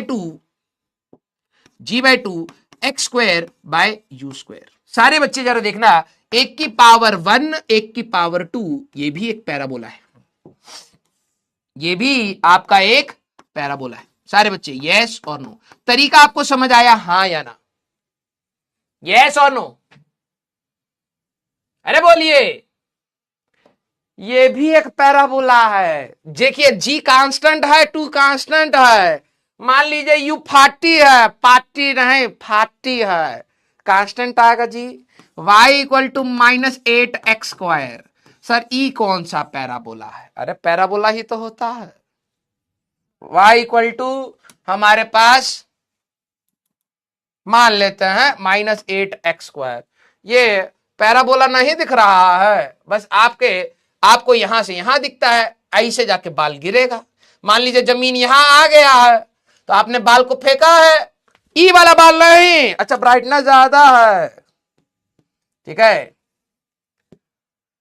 origin से बाल को फेंकेंगे तो बाल ऐसे जाएगा, ऐसे जाएगा, ऐसे जाएगा, जमीन पे गिर जाएगा, तो ये पैराबोलिक पाथ ही तो आ रहा है, यस क्लियर। पार्टी से फेंके थे ना, पार्टी मत कर दीजिएगा। अगला सवाल बेटा आपको मैं होमवर्क दूंगा, आप सभी लोग एक बार सोच के आना, ठीक है, सारी चीजें याद करनी है, सब फॉर्मूला भी, हाँ सर इक्वेशन भी, हाँ सर क्वेश्चन भी, मारे लपड़ क्वेश्चन की रटेगा बे, कंसेप्ट सीखो और क्वेश्चन लगाओ दबा के। ये वाला सवाल अभी HCV का है, पता नहीं कर पाओगे या नहीं कर पाओगे, लेकिन कोई नहीं, ट्राई करके आइए, ठीक है। अगली क्लास में सवाल ही सवाल होंगे, बवाल ही बवाल होंगे, ठीक है। ये एडवांस का सवाल है, ठीक है, ये तो क्लास में डिस्कस करने ही है, लेकिन टेंशन मत लीजिए, यस क्लियर। ट्राई करके आइएगा, हार के आइएगा, और हार के बाद ही तो जीत होती है, पहले ही जीत आ जाती है तो घमंड आ जाता, तो पहले हार चाहिए फिर जीत चाहिए। यस, हाँ, क्लियर। तो आप सभी लोगों को मजा आ रहा है? पहले एक बार दिल बनाइए। हमको पता लगा है सीरियस बच्चा क्लास के बाद बतियाता नहीं है, चला जाता है। हाँ, जितना भी सीरियस बच्चा है बेटा, हम आपको कई बार बोल रहे हैं। यस, हाँ, love you all, love you all, love you all. अभी क्वेश्चन से हमें और चीजें सीखने को मिलेंगी, जितना आपको बताया है उतना आप ध्यान से रिवाइज करके आइएगा, ठीक है? Clear? Love you all, love you all. हाँ, करेंगे भैया, होमवर्क के क्वेश्चन का डिस्कशन भी करेंगे, टेंशन ना लियो, ठीक है? चैप्टर खत्म होगा तब गाना मिलेगा ना जी। 66 में पूरा खून भी निकाल ले जाएंगे का? Yes, okay. तो जितने भी सीरियस बच्चे बेटा, please let me know how the class level, ऊपर नीचे क्या करना है, आपका रिस्पॉन्स बहुत ज्यादा मैटर करता है, ठीक है? प्लीज आप सभी लोगों से बस एक ही रिक्वेस्ट है, आप लोग साथ बनाए रखिए, क्योंकि स्पैमर तो दिन भर गरिया ही रहे, ठीक है? तो हाँ, yes, love you all, love you all. तो अपन लोग मिलेंगे बेटा कल की क्लास में। Till then tata, bye bye, take care, पढ़ते रहिए, मचाते रहिए।